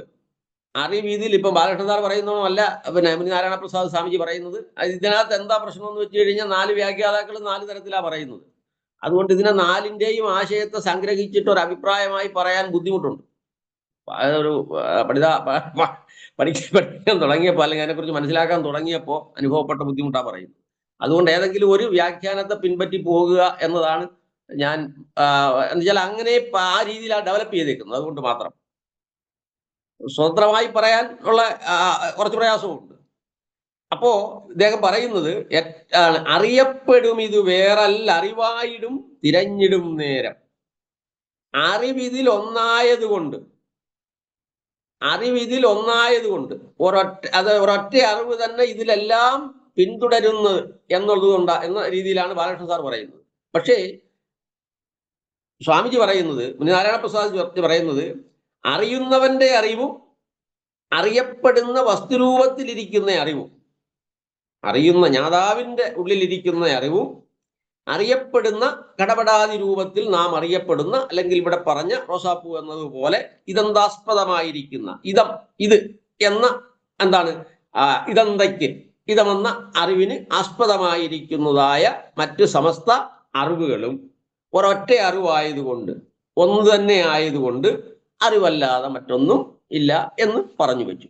അപ്പൊ ആദ്യത്തെ ഇതിനകത്ത് എന്താ പറയുന്നത്, അറിവിന്റെ തീസിസിനെ, അറിവിന്റെ സൂക്ഷ്മതയെ, അറിവിന്റെ തത്വത്തെ ഗുരു അവതരിപ്പിക്കുകയാണ്. ഈ രണ്ടാമത്തെ ശ്ലോകത്തിലേക്ക് വരുമ്പോൾ ഗുരു അതിനെ പറഞ്ഞതിനു ശേഷം അതിനെ തന്നെ വീണ്ടും പറഞ്ഞതിനു ശേഷം പറയുകയാണ്, അതിൽ നിന്ന് വ്യത്യസ്തമായ പൂർവപക്ഷമായി വരുന്ന ഒരഭിപ്രായത്തെ എടുത്തിട്ട് അവിടെ വിശദീകരിക്കുകയാണ് ഗുരു ചെയ്യുന്നത്, നിർദ്ധാരണം ചെയ്യുകയാണ് ഗുരു ചെയ്യുന്നത്. രണ്ടാമത്തെ ശ്ലോകം അവിടെ ചൊല്ലി, മനോഹരമായി ചൊല്ലി. അറിവില്ലെന്നാലില്ലീ അറിയപ്പെടുമെന്നത്, അറിവില്ലെന്നാലില്ലീ അറിയപ്പെടുമെന്നത് ഉണ്ട് ഇത് എന്നാലും, അറിവില്ലെന്നാലില്ലീ അറിയപ്പെടുമെന്നതുണ്ടിതെന്നാലും, അറിവൊന്നില്ലെന്നാലീ അറിവിന്നതില്ലറിഞ്ഞിടാം. അറിവ് ഇല്ലെന്നാൽ, അറിവില്ലെന്നാൽ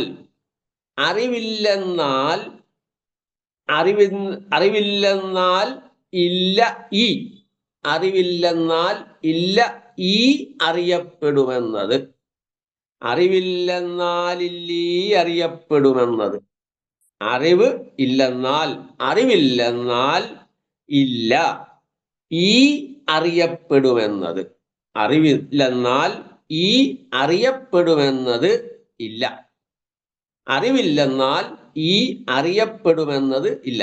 അപ്പൊ അറിവില്ലെന്നാലില്ലീ അറിയപ്പെടുമെന്നത് ഉണ്ട് ഇത് എന്നാലും ഉണ്ടിതെന്നാലും, അറിവില്ലെന്നാൽ ഇല്ല ഈ അറിയപ്പെടുമെന്നത് ഉണ്ട് ഇത് എന്നാലും ഉണ്ടിതെന്നാലും, അറിവില്ലെന്നാലില്ലീ അറിയപ്പെടുമെന്നതുണ്ടിതെന്നാലും,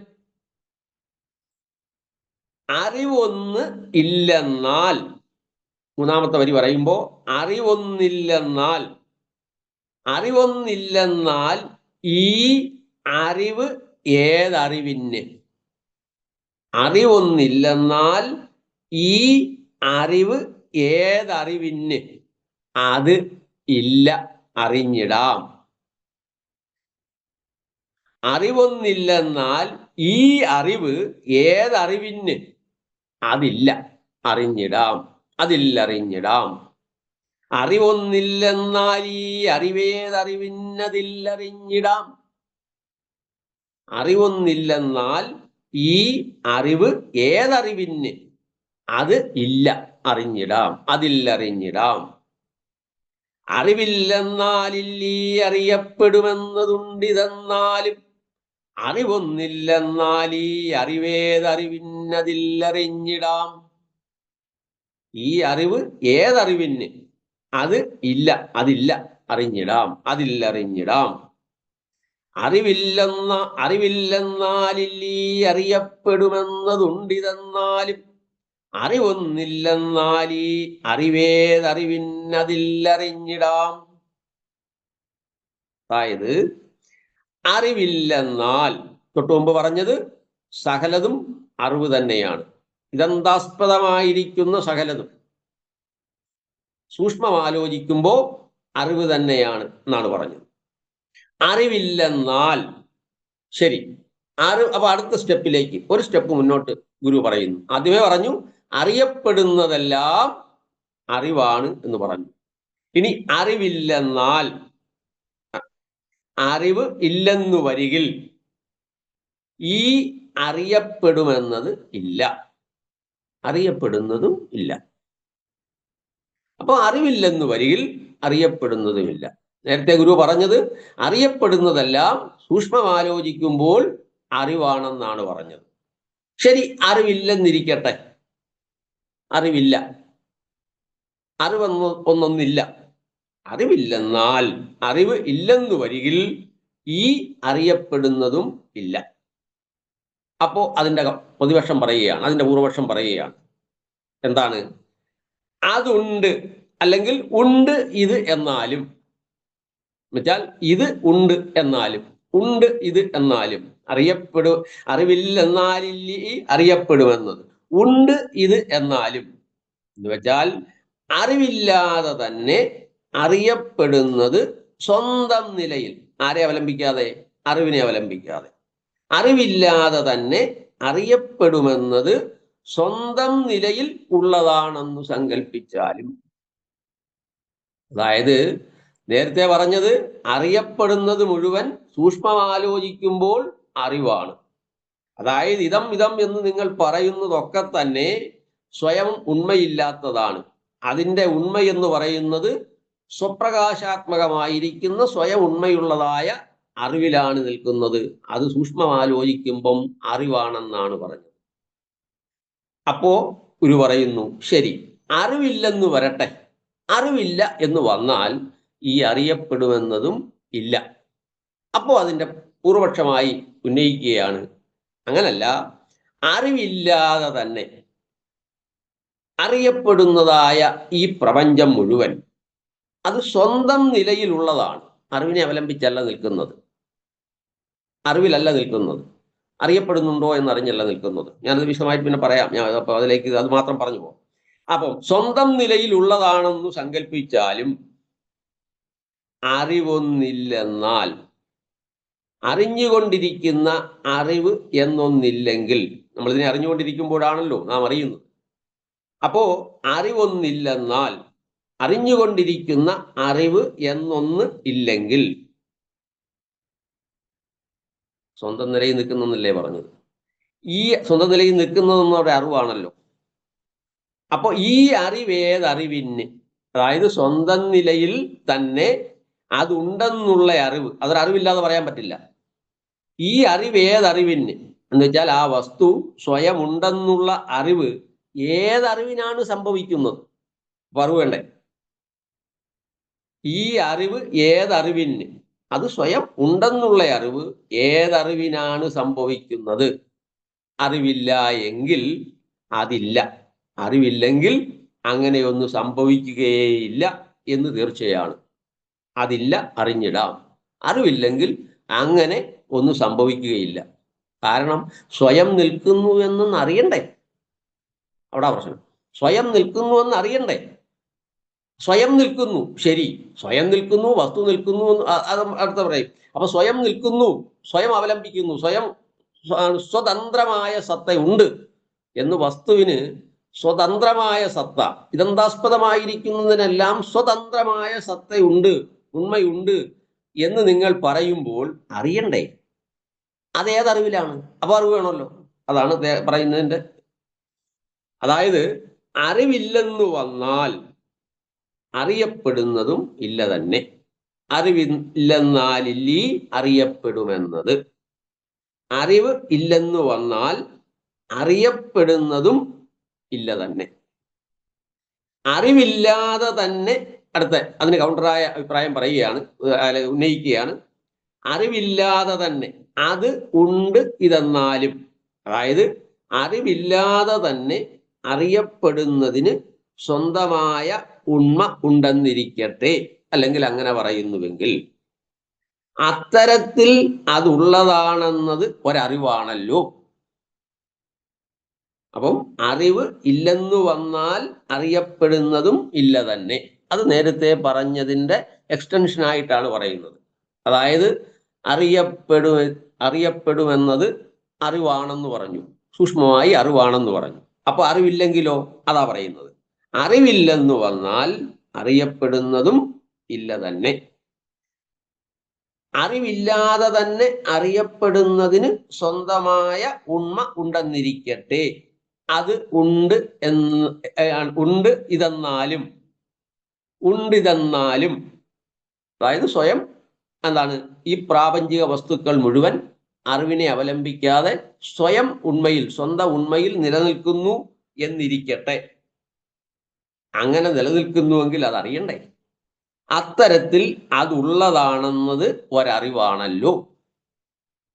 ഏത് ബോധത്തിനാണ് ആ അറിവുണ്ടായിരിക്കുന്നത്? കാരണം ജ്ഞാതാവും വേണം, ആ അറിവ് ഒരാൾക്കുണ്ടാകട്ടെ. അപ്പൊ ഏത് ബോധത്തിനാണ് ആ അറിവുണ്ടായിരിക്കുന്നത്? അങ്ങനെ ഒരു ബോധമില്ലാതെ അങ്ങനെ ഒരറിവ് സംഭവിക്കുകയേയില്ല എന്ന് തീർച്ചയാണ്.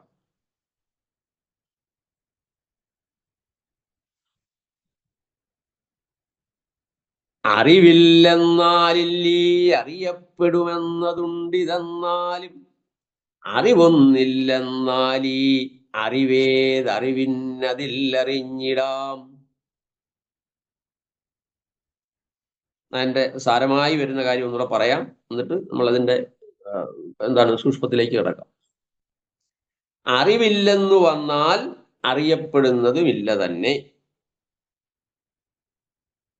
അപ്പോ ആ ഒരു സ്റ്റേറ്റ്മെന്റിന് എതിരായ ഒരു പ്രസ്താവന നടത്തുകയാണ്. അറിവില്ലാതെ തന്നെ അറിയപ്പെടുന്നതിന് സ്വന്തമായ ഉണ്മ ഉണ്ട് എന്നൊരു കൂട്ടർ പറയുന്നുവെന്നിരിക്കട്ടെ. അപ്പോൾ അതിന് മറുപടിയായിട്ട് പറയുകയാണ്, അത്തരത്തിൽ അതുള്ളതാണെന്നത് ഒരറിവാണല്ലോ. അപ്പോൾ ചോദിക്കുകയാണ്, ഏത് ബോധത്തിനാണ് ആ അറിവുണ്ടായ? അങ്ങനെ വെച്ചാൽ അറിവുണ്ടെങ്കിലേ പറയാൻ പറ്റൂ, അല്ല ഉണ്ടെന്ന് ഇപ്പൊ പറഞ്ഞാൽ മതിയോ? അറിയണ്ടേ? അതാണ്. അപ്പോൾ ഏത് ബോധത്തിനാണ് ആ അറിവുണ്ടായിരിക്കുന്നത് എന്നുവെച്ചാൽ, ആ അറിവ് എന്നുവെച്ചാൽ ഒരു വസ്തു സ്വയം ഉണ്മയാണെന്നുള്ള അറിവ് ആർക്കാണ് ഉണ്ടാകുന്നത്? അങ്ങനെ ഒന്നില്ലെങ്കിൽ, അങ്ങനെ ഒരു ബോധമില്ലാതെ അങ്ങനെ ഒന്ന് സംഭവിക്കുകയേയില്ല എന്ന് തീർച്ചയാണ്. അതായത് ആദ്യം പറഞ്ഞത് എന്താണ്? അറിവിന് മാത്രമേ ഉണ്മയുള്ളൂ, അറിവിന് മാത്രമേ ഉണ്മയുള്ളൂ. മറ്റുള്ളവയുടെ ഉണ്മയെല്ലാം വാസ്തവത്തിൽ അറിവിന്റെ ഉണ്മ പ്രതിഫലിച്ചത് മാത്രമാണ്. ഇതാണല്ലോ ആദ്യമേ പറഞ്ഞത്. അറിയപ്പെടും ഇത് വേറല്ല, അറിവായിടും. ഇതാണ് തീസിസ് ആയിട്ട് അവതരിപ്പിക്കുന്നത്. അപ്പോൾ അറിവിന് മാത്രമാണ് സ്വയം സ്വപ്രകാശത ഉള്ളത്, സ്വയം പ്രകാശിക്കുവാനുള്ളത്, കഴിവുള്ളത് അറിവിന് മാത്രമാണ്. തസ്യ ഭാസാ സർവമിതം വിഭാതി. ആ അറിവിന്റെ ഭാസസിലാണ്, പ്രകാശാത്മകതയിലാണ് സ്വയം ഉണ്മയില്ലാത്ത സകലതും പ്രകാശിക്കുന്നത്. അതാണ് പറഞ്ഞത്. അറിവിന് മാത്രമേ ഉണ്മയുള്ളൂ, മറ്റുള്ളവയുടെ ഉണ്മയെല്ലാം വാസ്തവത്തിൽ അറിവിന്റെ ഉണ്മ പ്രതിഫലിച്ചത് മാത്രമാണ്. അറിവിന്റെ ഉണ്മ പ്രതിഫലിക്കുന്നത് കൊണ്ടാണ് അതൊക്കെ അറിയപ്പെടുന്നതായിരുന്നു. സൂക്ഷ്മം ആലോചിക്കുമ്പോൾ കേവലം അറിവ് തന്നെ. ഇതാ പറഞ്ഞു. ഇതാണ് കഴിഞ്ഞ ശ്ലോകത്തിന്റെ സാരമായി നാം കണ്ടത്. അപ്പോ പറയുകയാണ്, എന്നാൽ അറിവില്ല എന്ന് വന്നാൽ എന്തായിരിക്കും സ്ഥിതി? അപ്പം എല്ലാത്തിനും സർവപ്രകാശകമായിരിക്കുന്ന ഒരറിവ്, ആ അറിവാണ് മറ്റെല്ലാത്തിനെയും പ്രകാശിപ്പിക്കുന്നത്. അങ്ങനെ സർവപ്രകാശകമായി നാം കരുതുന്നതായ ഒരറിവുണ്ടല്ലോ, ആ അറിവില്ലെന്ന് വന്നാൽ എന്തായിരിക്കും സ്ഥിതി? അതാണ്. അറിവില്ല എന്ന് വന്നാൽ എന്തായിരിക്കും സ്ഥിതി? അപ്പൊ പറയുകയാണ്, അറിഞ്ഞാലും കൊള്ളാം, അറിഞ്ഞില്ലേലും കൊള്ളാം, അറിവില്ലാതെ തന്നെ അറിയപ്പെടുന്നതുണ്ട് എന്ന് വന്നാൽ, അറിവില്ലാതെ തന്നെ അറിയപ്പെടുന്നതായ ഈ ഘടപടാദികളായിരിക്കുന്ന, ഈ പ്രപഞ്ചാത്മകമായിരിക്കുന്ന സകലതും ഉണ്ട് എന്ന് വന്നാൽ എന്തായിരിക്കും സ്ഥിതി? ഈ ഒരു വിഷയത്തെക്കുറിച്ചാണ് ഈ രണ്ടാമത്തെ ശ്ലോകത്തിൽ ആലോചിക്കുന്നത്. അതിന് മറുപടിയായിട്ടാണ് പറയുന്നത്. ഇതാണ് ഈ രണ്ടാമത്തെ ശ്ലോകത്തിൽ പരിശോധിക്കുന്നത്. അതായത് അറിവ് എല്ലാം അറിയപ്പെടുന്നുണ്ടോ? നമ്മൾ എല്ലാത്തിനെയും അറിയുന്നുണ്ടോ? നമുക്കറിയാവുന്ന വസ്തുക്കളുമുണ്ട്, അറിവില്ലാത്ത വസ്തുക്കളുമുണ്ട്, അറിയാത്ത വസ്തുക്കളുമുണ്ട്. നമ്മൾ ഈ കാണുന്ന പ്രപഞ്ചത്തെ, ഈ പ്രപഞ്ചം ഉണ്ടെന്ന് പറയുന്നു, എത്ര അറിഞ്ഞിട്ടാണ് പറയുന്നത്? എല്ലാം അറിഞ്ഞിട്ടാണോ ഈ പ്രപഞ്ചം ഉണ്ടെന്ന് പറയുന്നത്? നമ്മൾ ഇവിടെ നിന്ന് കണ്ടിട്ട് ഈ പ്രപഞ്ചത്തെ മൊത്തം കണ്ടിട്ടാണോ പ്രപഞ്ചം ഉണ്ടെന്ന് പറയുന്നത്? അല്ല. അപ്പൊ എത്രയാണ് നമ്മൾ അറിയുന്നത്? വളരെ കുറച്ചേ അറിയുന്നുള്ളൂ. പക്ഷെ അറിയാത്തത് നമ്മൾ ഉണ്ടെന്ന് പറയുന്നില്ലേ? അത് നമ്മൾ അറിഞ്ഞിട്ടാണോ പറയുന്നത്? അപ്പൊ അറിയാത്ത വസ്തുക്കളും ഇല്ലേ? അറിവില്ലാതെ, നമ്മുടെ അറിവിൽപ്പെടാത്ത വസ്തുക്കൾ ഉണ്ടെന്ന് പറയുന്നുണ്ടല്ലോ. അതാണ് ആലോചിക്കുന്നത്. നമുക്ക് നേരിട്ടറിയാവുന്നത് വളരെ കുറച്ചാണ്. കാരണം നമ്മളെ പഞ്ചേന്ദ്രിയങ്ങളെ എടുത്തു കഴിഞ്ഞാൽ എത്ര ദൂരം നമുക്ക് കാണാൻ കഴിയും? എത്ര ദൂരത്തിലുള്ള ശബ്ദം നമുക്ക് കേൾക്കാൻ കഴിയും? വളരെ കുറച്ചേ ഉള്ളൂ. പ്രപഞ്ചം എന്ന ആകാശത്തെ, തലത്തെ എടുത്തുകൊണ്ട് നമ്മൾ നോക്കിയാൽ ജ്ഞാതാവായിരിക്കുന്ന എനിക്ക് എൻ്റെ അറിവിന് വിഷയീഭവിക്കുന്നത് വളരെ കുറച്ചു മാത്രമാണ്. എൻ്റെ കാഴ്ചയ്ക്ക് വിഷയീഭവിക്കുന്നത് വളരെ കുറച്ച് ദൂരമേ. നമ്മുടെ ഏത് ഇന്ദ്രിയങ്ങളുടെ പരിമിതിയാണ്. ഇന്ദ്രിയങ്ങൾക്ക് വളരെ കുറച്ച് മാത്രമേ എന്നുവെച്ചാൽ വളരെ പരിമിതമായ ശക്തിയേ ഉള്ളൂ. വളരെ കുറച്ചേ കാണാൻ കഴിയും. എത്ര ദൂരം കാണാൻ കഴിയും? എത്ര ദൂരെയുള്ള ശബ്ദം കേൾക്കാൻ കഴിയും? ഇനി ഘ്രാണേന്ദ്രിയത്തിന്റെ സ്ഥിതി എന്താണ്? ഘ്രാണേന്ദ്രിയത്തിൽ ഒരു വസ്തു കൊണ്ടുവന്ന് നമ്മളെ തലയിൽ വെച്ചാൽ നമ്മൾ ഘ്രാണേന്ദ്രിയം അറിയത്തില്ല. അതിന്റെ എന്താണ്, ഘ്രാണേന്ദ്രിയത്തിന്റെ അടുത്തെത്തിയെങ്കിൽ മാത്രമേ നമുക്ക് ഗന്ധത്തെ തിരിച്ചറിയാൻ പറ്റൂ. അതുപോലെ ഓരോ ഇന്ദ്രിയങ്ങളുടെയും പരിമിതിയെ നോക്കിക്കഴിഞ്ഞാൽ ഈ പ്രപഞ്ചം മുഴുവൻ ഉണ്ടെന്ന് കണ്ടിട്ടാണോ നമ്മൾ ഉണ്ടെന്ന് പറയുന്നത്? നിങ്ങൾ പറഞ്ഞ് അറിവിലിരിക്കുന്നു എന്നാണ്. അറിവിലിരിക്കുന്നെങ്കിൽ ഇതെല്ലാം അറിയണ്ടേ? അറിയുന്നില്ലല്ലോ. അപ്പൊ അറിയാത്ത വസ്തുക്കളുണ്ടല്ലോ, പക്ഷെ അതുകൊണ്ടെന്ന് പറയുന്നുണ്ടല്ലോ. അപ്പൊ അതിന്റെ ഉണ്മ എങ്ങനെയാണ്? ഇതാണ് പര്യാലോചിക്കുന്നത്. ഇതിനെ വെച്ചുകൊണ്ടാണ് നമുക്ക് നേരിട്ട് അറിയാവുന്നത് വളരെ കുറച്ചാണ്, അറിഞ്ഞുകൂടാത്തതാണ് അധികവും. ആത്മാവിനെ കുറിച്ച് പറയും, പാദോസ്യ സർവാഭൂതാനി ത്രിപാദസ്യ അമൃതം ദിവി. ചതുഷ്പാത്തെന്ന് മണ്ഡൂക്യത്തിൽ പറയുമ്പോൾ പാദോസ്യ സർവാഭൂതാനി, മണ്ഡൂക്യത്തിലെ ആ ചതുഷ്പാത്ത് 4 പാദങ്ങളോട് കൂടിയതാണ് ആത്മാവെന്ന് പറയുന്നത്, നമ്മുടെ അനുഭവീയ തലത്തെ വെച്ചുകൊണ്ട്. അപ്പോ ഇത് മൊത്തം ആത്മാവിന്റെ പ്രാഭവത്തെ പറയാനാ പറയുന്നത്. അപ്പോൾ ഇത് മുഴുവൻ നിങ്ങൾ കണക്കാക്കിയാൽ ഒരു പാദമേ വരും, 4-ൽ 1 പോലും വരുന്നു. ബാക്കി 3 അത് ഇതിനപ്പുറമാണ്. ഇപ്പൊ സർവങ്കല്ലിതം ആത്മാ എന്നൊക്കെ പറയുന്നത് പോലെ ഈ സർവത്തിൽ പെടുന്നത്, സത്യത്തിൽ പറയുന്നത്, അനുഭവിക തലത്തിൽ പറയുന്നത് 4-ൽ 1 പോലുമില്ല. ബാക്കി 3 അതിനപ്പുറമാണ്. ബാക്കി 3 തലങ്ങളും അതിനപ്പുറം നിൽക്കുന്നതാണ്. പാദോസ്യ സർവാഭൂതാനി ത്രിപാദസ്യ അമൃതം ദിവി എന്ന് വെച്ചാൽ ആത്മാവിന്റെ പ്രാഭവത്തെ പറയാൻ വേണ്ടി പറയുന്നത് പോലെ ഇവിടെ നമ്മൾ അറിവിനെ പറയുമ്പോൾ, ഈ പ്രപഞ്ചത്തിനെ പറയുമ്പോൾ നമ്മുടെ അറിവിൽ പെടുന്നത് വളരെ ചുരുക്കം മാത്രമാണ്. ബാക്കിയോ? ബാക്കി നമ്മുടെ അറിവിന് പുറത്താണ്. പക്ഷെ അത് നിലനിൽക്കുന്നില്ലേ? ഈ ലോകത്തെ ഞാൻ അറിയുന്നു എന്ന് പറയുമ്പോൾ ലോകം മൊത്തം കണ്ടിട്ടാണോ നമ്മൾ അറിയുന്നു എന്ന് പറയുന്നത്? അല്ല. നമ്മുടെ അറിവിന് വിഷയീഭവിപ്പിച്ചിട്ടാണോ? അല്ല. അപ്പൊ നമുക്ക് നേരിട്ട് അറിയാവുന്നത് വളരെ കുറച്ചാണ്. അത് നമ്മളുടെ ഇന്ദ്രിയങ്ങളുടെ പരിമിതിയാണ്. അറിഞ്ഞുകൂടാത്തതാണ് അധികവും. നമുക്കറിയാത്തതാണ് അധികം. പ്രപഞ്ചത്തിന്റെ എന്താണ് 99% എന്ന് വേണേൽ പറയാം. അത്രമാത്രം. വാസ്തവത്തിൽ ഉള്ളതിൻ്റെ എത്രയോ ചെറിയൊരംശം മാത്രമേ നമ്മൾ അറിയുന്നുള്ളൂ. ബാക്കിയെല്ലാം നമ്മുടെ അറിവിന്റെ വ്യാപ്തിക്ക് പുറത്ത് കിടക്കുകയാണ്. ബാക്കി സകലതും നമ്മുടെ അറിവിന്റെ വ്യാപ്തിക്ക്, അതായത് എത്ര അറിയാൻ പറ്റുമോ ആ അറിവിന്റെ, നമ്മുടെ പഞ്ചേന്ദ്രിയങ്ങളിലൂടെ നാം അറിയുന്ന അതിന്റെ വ്യാപ്തിക്ക് പുറത്താണ്. നമ്മൾ ചോദിക്കുകയാണ്, നമ്മൾ അറിയാത്തത് കൊണ്ട് അതൊക്കെ അസത്യമാണെന്ന് വരുമോ? നമ്മൾ അറിയാത്തില്ല, അതുകൊണ്ട് അതൊന്നും ഇല്ലെന്ന് പറയാൻ പറ്റുമോ? നമ്മൾ അറിയാത്തത് കൊണ്ട് അതൊക്കെ അസത്യമാണെന്ന് വരികയില്ലല്ലോ.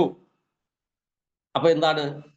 അറിഞ്ഞാലും അറിഞ്ഞില്ലെങ്കിലും ഉള്ളത് അവിടെ തന്നെ ഉണ്ടായിരിക്കും. നിങ്ങൾ അറിഞ്ഞാലും കൊള്ളാം, അറിഞ്ഞില്ലെങ്കിലും കൊള്ളാം, ഉള്ളത് അവിടെ തന്നെ ഉണ്ടായിരിക്കും.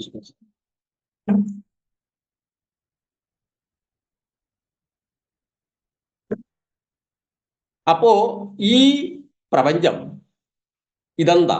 നമ്മുടെ അറിവിനെ ആശ്രയിച്ചല്ല നിൽക്കുന്നത്. അറിവിനെ ആശ്രയിച്ച് നിൽക്കുന്നുവെങ്കിൽ എല്ലാം അറിഞ്ഞിട്ട് പറയണം.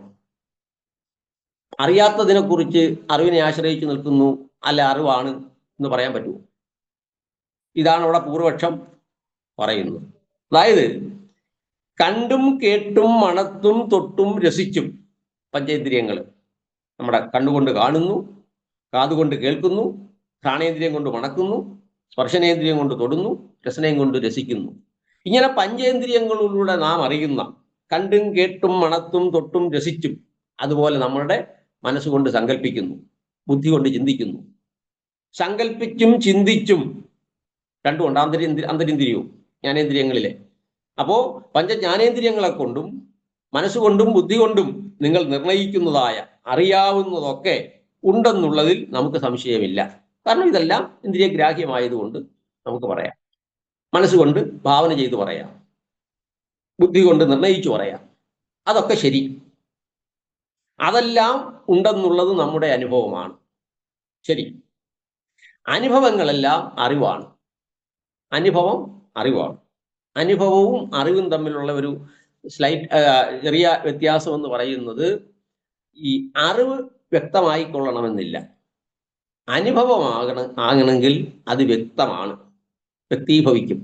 അതായത് അവ്യക്തമായ അറിവ് വ്യക്തമായി തീരുന്നതാണ് അനുഭവം.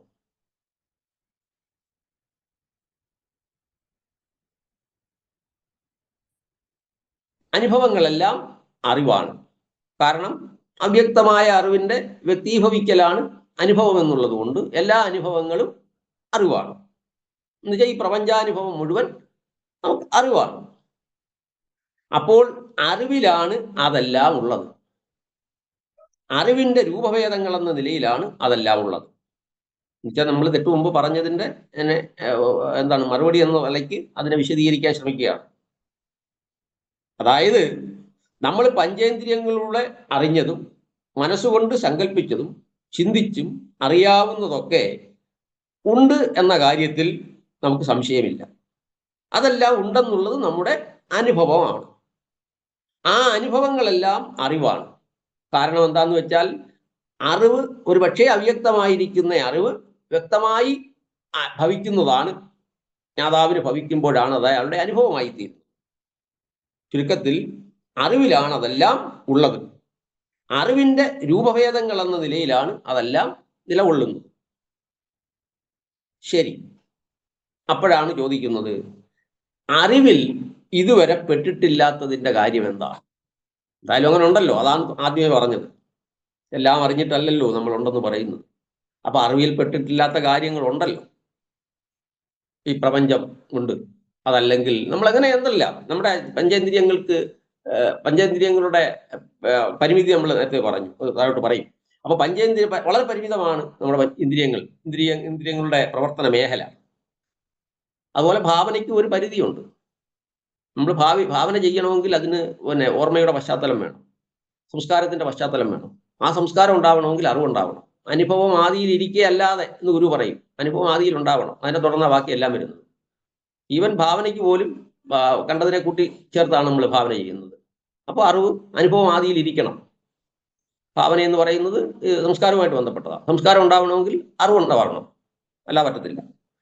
അതുപോലെ അതിനെയാണ് നിർണ്ണയിക്കുമ്പോൾ അതിനു മുമ്പ് നടന്ന പ്രക്രിയയെ ഉറപ്പിക്കുന്നത് ഒന്നേ ഉള്ളൂ. അത് സ്വന്തമായിട്ട് ഒന്നും ഉണ്ടാക്കുന്നതെന്ന് പറയാൻ പറ്റത്തില്ല. അപ്പോൾ നോക്കൂ, നമ്മുടെ മനസ്സായാലും ബുദ്ധിയായാലും പഞ്ചജ്ഞാനേന്ദ്രിയങ്ങളായാലും പ്രവർത്തിക്കുന്ന മേഖല പരിമിതമാണ്. അതെല്ലാം അങ്ങനെയുള്ള വസ്തുക്കളെല്ലാം അവയ്ക്കുടെ പരിധിയിൽ വരുന്ന വസ്തുക്കളെല്ലാം എന്താണ് ഉണ്ട്, നമുക്ക് ഭിന്നാഭിപ്രായമില്ല. പക്ഷേ നേരത്തെ നമ്മൾ കണ്ട പ്രകാരത്തിൽ ഈ പ്രപഞ്ചമുണ്ട് എന്ന് നമ്മൾ പ്രസ്താവിക്കുകയാണ്. എല്ലാം നേരിട്ട് കണ്ടിട്ടാണോ? അല്ല. അപ്പം ചോദിക്കുകയാണ്, അറിവിൽ ഇതുവരെ പെട്ടിട്ടില്ലാത്തതിൻ്റെ കാര്യമോ? നിങ്ങളെല്ലാം പറഞ്ഞത് എല്ലാം അറിവിലാണെന്നാണ്. അതാണല്ലോ ആദ്യം പ്രസ്താവിച്ചത്. അറിവിൽ ഇതുവരെ പെട്ടിട്ടില്ലാത്തതിൻ്റെ കാര്യം എന്താണ്? അതിന് സ്വന്തമായി നിലനിൽപ്പില്ല, അതില്ലെന്നാണോ? അതാണ്. അറിവിൽ ഇതുവരെ പെട്ടിട്ടില്ലാത്തതിൻ്റെ കാര്യം അതുമുള്ളത് അറിവിലാണോ? ഇതാണ് ചോദ്യം. നമ്മുടെ അറിവിൽ പെട്ടിട്ടില്ലാത്തതാണ് അധികം എന്ന് നമ്മൾ അറിയുന്നു. അത് നമ്മൾ ഈ പ്രപഞ്ചത്തെക്കുറിച്ച് പരിചിന്തനം ചെയ്തപ്പം നമുക്ക് മനസ്സിലായി. എല്ലാം അറിവിൽ പെട്ടിട്ടല്ല നാം വ്യവഹരിക്കുന്നത്. അപ്പൊ നമ്മളുടെ അറിവിൽ പെട്ടിട്ടില്ലാത്തതാണ് അധികം എന്ന് നമ്മൾ അറിയുന്നു. അപ്പോൾ അതെങ്ങനെയാണ്? അദ്ദേഹം പറയുന്നു, നോക്കൂ, അതൊന്നും വ്യക്തമായി മനസ്സിലാക്കിയിട്ടില്ല എന്ന് നമ്മൾ അറിയുന്നു. അതായത് നമ്മുടെ അറിവിൽ പെട്ടിട്ടില്ലാത്തതാണ് അധികമെന്ന് നമ്മൾ അറിയുന്നു എന്ന് പറയുമ്പോൾ അതൊന്നും വ്യക്തമായി മനസ്സിലാക്കിയിട്ടില്ല എന്നാണ് നമ്മൾ അറിയുന്നത്. ഒട്ടും ശൂന്യതയല്ല അതാ പറയാൻ പോകുന്നത്. അറിയുക എന്ന ക്രിയ നമ്മിൽ നടക്കുന്നത് കൊണ്ടാണല്ലോ നമ്മൾ എങ്ങനെ വസ്തുക്കളെ രണ്ടായി തിരിക്കുന്നത്. ഇതറിയാവുന്നത്, ഇത് അറിഞ്ഞിട്ടില്ലാത്തത് എന്ന് രണ്ടായി നമ്മൾ തിരിക്കുന്നു എന്നറിയട്ടെ. നമ്മൾ വസ്തുക്കളെ അങ്ങനെയാണല്ലോ ഇപ്പൊ തൊട്ട് മുമ്പ് പറഞ്ഞ് അറിയാത്ത വസ്തു നിലനിൽക്കുന്നു എന്ന വാദഗതിക്ക് ഉദ്ബലകമായി പറഞ്ഞത്. അറിയാത്ത വസ്തുക്കൾ നിൽക്കുന്നു, അത് അറിവിലല്ലല്ലോ. അപ്പൊ എല്ലാം അറിവാണെന്ന് എങ്ങനെ പറയുമെന്ന് ചോദിച്ചപ്പോ അതിനെ സൂക്ഷ്മ നിരീക്ഷണം നടത്തിയിട്ട് പറയുകയാണ്, ശരി, അപ്പൊ വസ്തുക്കളെ രണ്ടായി തിരിക്കാം. അറിയപ്പെട്ടതും അറിഞ്ഞിട്ടില്ലാത്തതും, അല്ലെങ്കിൽ അറിഞ്ഞതും അറിയപ്പെടാത്തതും, അറിയപ്പെട്ടിട്ടില്ലാത്തതും. പക്ഷേ ഇത് രണ്ടിലും അറിവ് വ്യാപരിക്കണം എന്നിട്ട് മാത്രമേ നിങ്ങൾക്ക് അറിഞ്ഞിട്ടുള്ളതെന്നും അറിഞ്ഞിട്ടില്ലാത്തതെന്നും വിച്ഛേദിച്ച് വ്യവഹരിക്കാൻ പറ്റൂ. അതാണ് പറയുന്നത്. നോക്കൂ, അറിയുക എന്ന ക്രിയ നമ്മിൽ നടക്കുന്നത് കൊണ്ടാണല്ലോ, ജ്ഞാനക്രിയ നമ്മിൽ നടക്കുമ്പോഴാണ് ഇതറിയാവുന്നത് അത് അറിഞ്ഞിട്ടില്ലാത്തത് എന്ന് നമ്മൾ വകതിരിക്കുന്നത്. അപ്പോൾ ആ വകതിരിവ് നടത്തുന്നത് ആരാണ്? നമ്മുടെ അറിവ് തന്നെയല്ലേ ആ വകതിരിവ് നടത്തുന്നത്.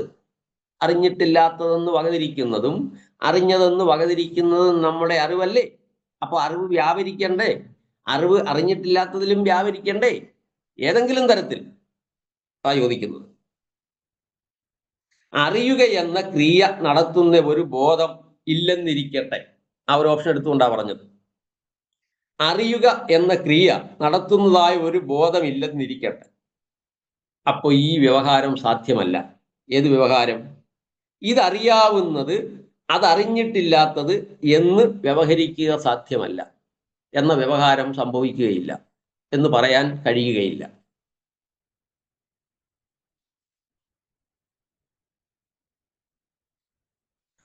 അറിയുക എന്ന പ്രവൃത്തി നടക്കാത്തപ്പോൾ അറിവിന് വിഷയമായി തീർന്നിട്ടുള്ളതോ വിഷയമായി തീരാവുന്നതോ ആയ എന്തെങ്കിലും ഒന്നുള്ളതായി അല്ലെങ്കിൽ ഉണ്ടെന്നുള്ളതും അർത്ഥമില്ലാത്തതായി തീരും.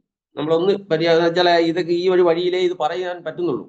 അപ്പോൾ ഒന്നുകൂടെ ഞാൻ ആ ഭാഗം പറയാം. അതായത് ഇവിടെ പറഞ്ഞുകൊണ്ട് വന്നത് ഇതന്താസ്പദമായിരിക്കുന്ന സകലതും സൂക്ഷ്മമാലോചിക്കുമ്പോൾ അറിവാണ്. അപ്പോ അറിവില്ലെന്ന് വന്നാൽ എന്താണ് സ്ഥിതി? അറിവില്ലെങ്കിൽ ഈ അറിയപ്പെടുന്നതുമില്ല എന്നതിൻ്റെ ആദ്യത്തെ ശ്ലോകത്തിൻ്റെ അടിസ്ഥാനത്തിൽ രണ്ടാമത്തെ ശ്ലോകത്തിൽ ആ ഒരു ആർഗ്യുമെന്റ് മുന്നോട്ട് വെച്ചു. അപ്പോഴാണ് അതിന് കൗണ്ടറായിട്ട് പറഞ്ഞത്, അങ്ങനെ അറിവില്ലെങ്കിലും വസ്തുക്കൾ സ്വതന്ത്രമായി നിൽക്കാവുന്നതാണ്. അറിവിന്മേലാണ് അല്ലെങ്കിൽ അറിയപ്പെടുന്നത് കൊണ്ടാണ് വസ്തുക്കൾ ഉള്ളത്, ഈ പ്രപഞ്ചം ഉള്ളത് എന്ന് പറയാൻ കഴിയില്ല. ഇതാണ് അതിനെ കൗണ്ടറായിട്ട് സ്വതന്ത്രമായി ഭൗതികവാദികൾ പറയുന്നതാണ്. സ്വതന്ത്രമായി ഈ പ്രപഞ്ചം നിൽക്കുന്നത്, നിങ്ങൾ അറിഞ്ഞാലും കൊള്ളാം അറിഞ്ഞില്ലെങ്കിലും കൊള്ളാം, ഈ പ്രപഞ്ചം സ്വതന്ത്രമായി നിൽക്കുന്നു എന്ന് പറയാൻ പറ്റുമോ? ആ ഒരു അല്ലെങ്കിൽ നിൽക്കുന്നു എന്നതിനെ ആസ്പദമാക്കിയാണ് ഇവിടെ പരിചിന്തനം ചെയ്യുന്നത്. അപ്പോൾ എന്തുകൊണ്ട്? അറിവിൽ പെട്ടതുകൊണ്ട് അറിവിൽ പെടാത്തതുമുണ്ട്. ഈ പ്രപഞ്ചത്തെ ഞാൻ അറിയുന്നു എന്ന് പറയുമ്പോൾ എല്ലാം അറിഞ്ഞിട്ടാണ് അല്ലല്ലോ നമ്മൾ ഈ പ്രപഞ്ചം ഉണ്ടെന്ന് പറയുന്നത്. അപ്പോൾ അറിവിൽ പെടാത്തതുണ്ടല്ലോ. അറിവിൽ പെടാത്തത് അറിവിനെ ആശ്രയിച്ചല്ലല്ലോ നിൽക്കുന്നത്. പക്ഷെ അതില്ലേ, ഉണ്ടല്ലോ. എല്ലാം അറിഞ്ഞിട്ടാണോ, സർവജ്ഞനായിട്ടാണോ നമ്മളിത് ഇപ്പം പ്രപഞ്ചത്തെ മുഴുവൻ സൂക്ഷ്മമായി അറിഞ്ഞിട്ടാണോ ഈ പ്രപഞ്ചം ഉണ്ടെന്ന് പറയുന്നത്? പക്ഷെ നമ്മൾ വ്യവഹരിക്കുന്നുണ്ടല്ലോ. അപ്പൊ അറിയപ്പെടാത്തതിന് സ്വന്തമായി ഉണ്മയുണ്ടെന്നുള്ളത് ക്ലിയർ അല്ലേ? അറിഞ്ഞിട്ടാണ് പറയുന്നതെങ്കിൽ എന്താണ്? അറിയപ്പെട്ടതിനെ മാത്രമാണ് പറയേണ്ടത്, അറിയപ്പെടാത്തതിനെയും പറയുന്നുണ്ടല്ലോ. എന്തുകൊണ്ട്? നമ്മുടെ ഇന്ദ്രിയങ്ങൾക്ക് വളരെ പരിമിതിയുണ്ട്. കാണാനും കേൾക്കാനും മണക്കാനും രുചിക്കാനും ഒക്കെ പറയുന്ന ഇന്ദ്രിയങ്ങളുടെ വ്യവഹാര മേഖല വളരെ ചുരുക്കമാണ്, വളരെ പരിമിതമാണ്. അപ്പൊ സങ്കല്പിക്കുന്നത് പോലും അതിന്റെ പൂർവ്വ പശ്ചാത്തലമായി നിങ്ങൾക്ക് സംസ്കാരം ഉണ്ടാവണം. സംസ്കാരം അനുഭവത്തിൽ നിന്നും ഉണ്ടാകുന്നത്. ആ അനുഭവം നിങ്ങളുടെ പഞ്ചേന്ദ്രിയങ്ങളിലൂടെയാണ് ഉണ്ടാകുന്നത്. ആ പഞ്ചേന്ദ്രിയങ്ങൾക്ക് പരിമിതി ഉണ്ടെങ്കിൽ ആ സംസ്കാരത്തിന് പരിമിതിയുണ്ട്. ആ സംസ്കാരത്തിന് പരിമിതി ഉണ്ടെങ്കിൽ നിങ്ങളുടെ ഭാവനയ്ക്ക് പരിമിതിയുണ്ട്. ഇനി ചിന്തിക്കുന്നത് എന്താണ്? നിങ്ങൾ അറിയപ്പെട്ട ഒരു കാര്യത്തെ ഉറപ്പിക്കുക അല്ലാതെ പുതിയതായിട്ടൊന്നും സാധിക്കുന്നില്ലല്ലോ. ചുരുക്കത്തിൽ ഈ പഞ്ചജ്ഞാനേന്ദ്രിയങ്ങൾക്കും മനസ്സിനും ബുദ്ധിക്കും ഒക്കെ തന്നെ പരിമിതമായ മേഖലയിലേ പ്രവർത്തിക്കാൻ കഴിയുകയുള്ളൂ. പക്ഷേ നമ്മളുടെ വ്യവഹാരം എങ്ങനെയാണ്? അപ്പൊ എന്ന് വെച്ചാൽ നമ്മുടെ അറിവിന് പുറത്തൊരു വലിയ ലോകമുണ്ട്. ആ ലോകമില്ലെന്ന് പറയുന്നതിന് തുല്യമല്ലേ അറിയപ്പെടുന്നത് മാത്രമേ അറിയപ്പെടുന്നത് ആണ്, എല്ലാം അറിവാണ്, അറിയപ്പെടുന്നത് അറിവാണ്, അതുകൊണ്ട് അറിവേ ഉള്ളൂ എന്ന് പറയുന്നു. അറിയപ്പെടാത്തതൊന്നും അറിവല്ലാതൊന്നും ഇല്ല എന്ന് പറയുന്നത്. കാരണം അറിയപ്പെടുന്നത് വളരെ പരിമിതമാണ്. അപ്പൊ അതിനപ്പുറത്ത് നിൽക്കുന്നതോ അതെങ്ങനെ അറിവാകും? ഇത് ഈ ഒരു പൂർവപക്ഷത്തെ വെച്ചുകൊണ്ടാണ് പരിചിന്തനം ചെയ്യുന്നത്. സാറേ, ഇതിന് ബാക്കി നാളെ പറഞ്ഞാൽ മതിയോ? അടുത്ത ക്ലാസ്സിലെ ഞാനും അത് തന്നെയാണ് മനസ്സുകൊണ്ട് ചിന്തിച്ചുകൊണ്ടിരുന്നത്. എത്രമാത്രം ഇത് വിവരണാത്മകമായ ഒരു പദ്യമോ ഒരു ശ്ലോകമോ വിവരിച്ചു തരുന്ന പോലെ അല്ല, മനസ്സുകൊണ്ടുള്ള ഒരു എക്സർസൈസാണ് നമ്മളിപ്പോൾ ചെയ്തുകൊണ്ടിരിക്കുന്നത്. ഞാൻ വളരെ സൂക്ഷ്മമായിട്ട് സാറ് പറയുന്ന ഓരോ വാക്കുകളും മനസ്സുകൊണ്ട് എഴുതിയെടുക്കാൻ കഴിയായിരുന്നെങ്കിൽ ഞാനൊരു ഫോർമുല രീതിയിൽ അത് എഴുതിയെടുക്കുമായിരുന്നു. പക്ഷേ അതിന് കഴിയുന്നില്ല. എൻ്റെ മനസ്സ് പ്രവർത്തിക്കുന്ന പോലെ കൈ നീങ്ങുന്നില്ല എന്ന് ആലോചിക്കുകയായിരുന്നു. മനസ്സ് ഇന്ദ്രിയങ്ങൾ കൊണ്ട് അറിയുന്നതിന് ഒരു പരിമിതി ഉണ്ട് എന്ന് പറഞ്ഞു. അതിനുശേഷം പറയുന്നു, അപ്പോൾ ഞാൻ ചിന്തിച്ചു, മനസ്സിന് അതിനും കൂടുതലായിട്ട് പ്രവർത്തിക്കാനായിട്ട് കഴിയുമല്ലോ. ഈ ഇന്ദ്രിയങ്ങളെയെല്ലാം നിയന്ത്രിക്കാൻ കഴിവുള്ള, അല്ലെങ്കിൽ ഇന്ദ്രിയങ്ങൾ നൽകുന്ന സംജ്ഞകൾ അനുസരിച്ച് അതിനെ സംയോജിപ്പിക്കാനോ, അതല്ല ഇപ്പോൾ തന്നെ എനിക്ക് ഒരു ഉദാഹരണമായിട്ട് പറയുകയാണെങ്കിൽ, ഞാൻ ഇവിടെ ഇരുന്നിപ്പോൾ സാറ് അങ്ങകലെ കേരളത്തിലിരുന്ന് സംസാരിക്കുമ്പോൾ അവിടെ ഇപ്പോൾ ഒരുപക്ഷെ മഴയുണ്ടായിരിക്കാം, ഇടിമിന്നലുണ്ടായിരിക്കാം ഇതെല്ലാം ഒരു അനുഭവം, പൂർവ്വ അനുഭവം ഉള്ളത് കൊണ്ട് മാത്രമല്ലേ എനിക്ക് പറയാൻ കഴിയുന്നത്. അനുഭവം ഇല്ലാത്ത ഒരു കാര്യത്തെപ്പറ്റി എനിക്ക് മനസ്സ് ചിന്തിക്കാൻ കഴിയുന്നോ? ശാസ്ത്രീയമായിട്ട് ചിന്തിക്കുമ്പോൾ ഗ്രാവിറ്റേഷൻ, ന്യൂട്ടന് എങ്ങനെ ആ പരീക്ഷണം നടത്താൻ കഴിഞ്ഞു? ആപ്പിൾ പഴം ഞെട്ടിട്ട് വീണ ആ അനുഭവം ഉണ്ടായതിനു ശേഷമല്ലേ ആ തിയറി കണ്ടുപിടിക്കാനായിട്ട് കഴിഞ്ഞത്. അപ്പോൾ പുതിയ പരീക്ഷണങ്ങളെല്ലാം തന്നെ എങ്ങനെ നടക്കുന്നു എന്നുള്ളത് ഒരു എന്തെങ്കിലും പുതുതായിട്ട് നമുക്ക് ചെയ്യാനായിട്ട് ഒരു പൂർവാനുഭവം ഇല്ലാതെ മറ്റ് പുതുതായിട്ട് നമുക്ക് എന്തെങ്കിലും കണ്ടെത്താനായിട്ട് കഴിയുന്നുണ്ടോ എന്നുള്ള ഒരു സമസ്യയിലേക്ക് മനസ്സെത്തിച്ചേരുന്നു. അപ്പോൾ ഇതിനെല്ലാം നമുക്ക് സാക്ഷിയായിട്ടുള്ളത് നമ്മളെ ഈ അറിവ് മാത്രമാണ്. അറിവില്ലെങ്കിൽ മറ്റെല്ലാം ശൂന്യമായിട്ടുള്ള ശൂന്യത, ആ ഒരു സ്ഥിതിയിലേക്ക് എത്തിച്ചേരുകയാണ്. അടുത്ത ശ്ലോകം തീർച്ചയായിട്ടും അടുത്ത ദിവസം മതി. ഒരു ശ്ലോകത്തിൽ കൂടുതൽ നമുക്ക് ഇതിനെ വ്യാഖ്യാനിച്ച് നമ്മൾ യുക്തിയുക്തമായിട്ട് പറഞ്ഞു പോകാനായിട്ട് കഴിയുമെന്ന് തോന്നുന്നില്ല. മറ്റ് സംശയങ്ങളും ഈ ശ്രോതാക്കൾക്ക് കാണാം, ചോദ്യങ്ങൾ ചോദിക്കാം. അതിലൂടെ നമുക്ക് കൂടുതൽ മനസ്സിലാക്കാനായിട്ട് കഴിയുകയുള്ളൂ, പ്രാപ്തരാകുകയുള്ളൂ. വളരെ നേരത്തെ പറഞ്ഞ പോലെ വളരെ ലഘുവായ കൃതിയാണെങ്കിലും വളരെ ഒരേ പദങ്ങൾ തന്നെ വീണ്ടും വീണ്ടും ആവർത്തിച്ച് ഒരു സ്വാമി സ്വയം തന്നെ പ്രശ്നങ്ങളെ സൃഷ്ടിച്ച് അതെങ്ങനെ സോൾവ് ചെയ്യാൻ, എങ്ങനെ നിർദ്ധാരണം ചെയ്യാൻ കഴിയുന്നു എന്ന് മനസ്സിലാക്കി തരികയാണ് അറിവിലൂടെ. മറ്റുള്ള അഭിപ്രായങ്ങൾ എന്തെങ്കിലും ചോദിക്കാവുന്നതാണ്.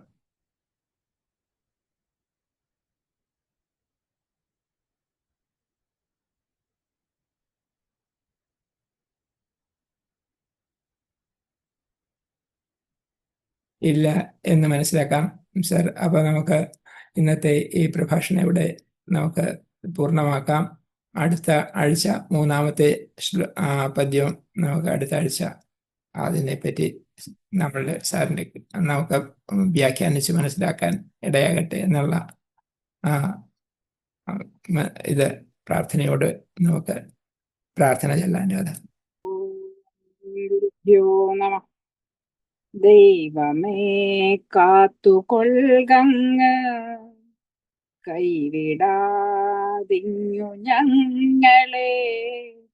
നാവികൻ നീ ഭവാബ്ധിക്കോരാവിവൻ തോണി നിൻ പദം. ഒന്നൊന്നായി എണ്ണി എണ്ണി തൊട്ടെണ്ണും പൊരുളൊടുങ്ങിയാൽ നിന്നിടും ദൃക്കുപോലുള്ളം നിന്നില സ്പന്ദമാകണം. അന്നവസ്ത്രാദി മുട്ടാതെ തന്നു രക്ഷിച്ചു ഞങ്ങളെ, ധന്യരാക്കുന്ന നീയൊന്നു തന്നെ ഞങ്ങൾക്ക് തമ്പുരാൻ.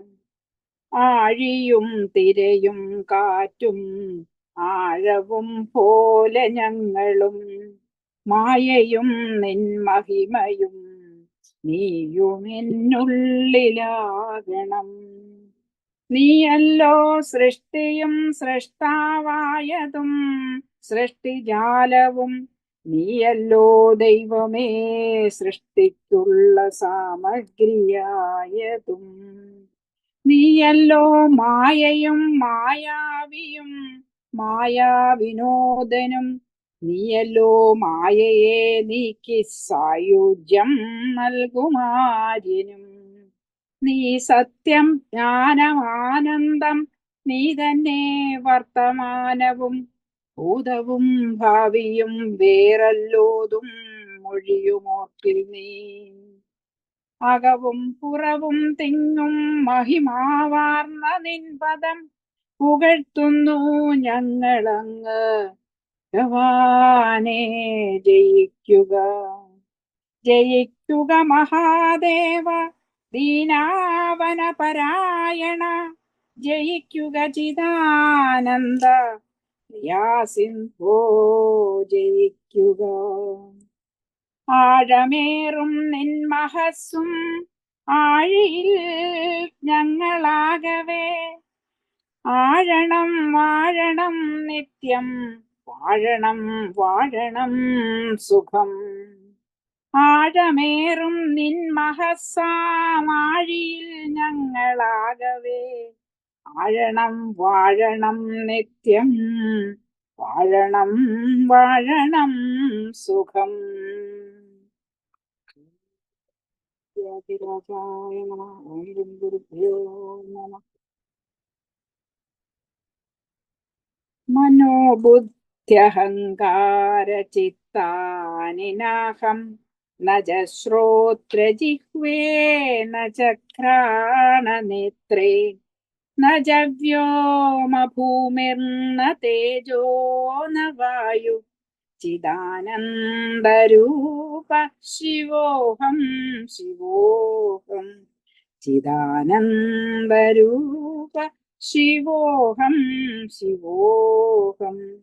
ന ച പ്രാണസപ്നോ ന വൈ പഞ്ചവായു ന വാ സപ്തധാതുർന വാ പഞ്ചകോശ ന വാക്പാണിപാദം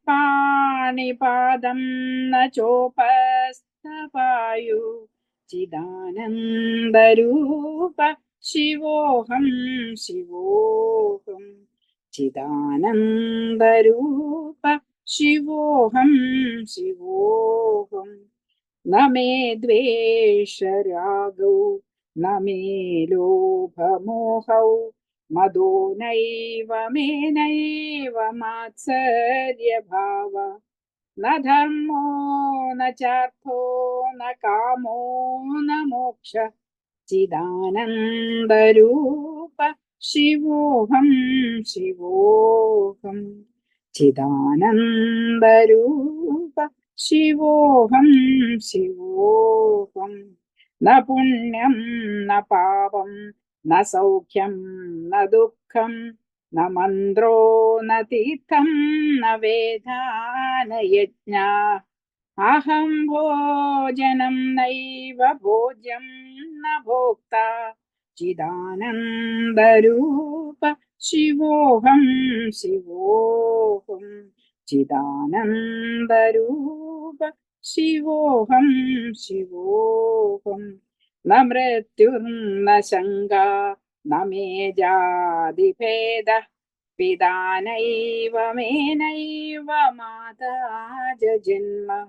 ന ബന്ധുർന മിത്രം ഗുരുർനൈവ ശിഷ്യ ചിദാനന്ദരൂപ ശിവോഹം ശിവോഹം. ചിദാനന്ദരൂപ ശിവോഹം ശിവോഹം. അഹം നിർവികൽപോ നിരാകാരരൂപോ വിഭുക്താച്ച സർവത്ര സർവേന്ദ്രിയാണാം ന ചാസംഗതം നൈവ ഭുക്തിർന മേയ ചിദാനന്ദരൂപ ശിവോഹം ശിവോഹം. ചിദാനന്ദരൂപ ശിവോഹം ശിവോഹം. ചിദാനന്ദരൂപ ശിവോഹം ശിവോഹം. ഓം വിദ്യാധിരാജായ നമഃ. ഓം ഗുരുഭ്യോ നമഃ.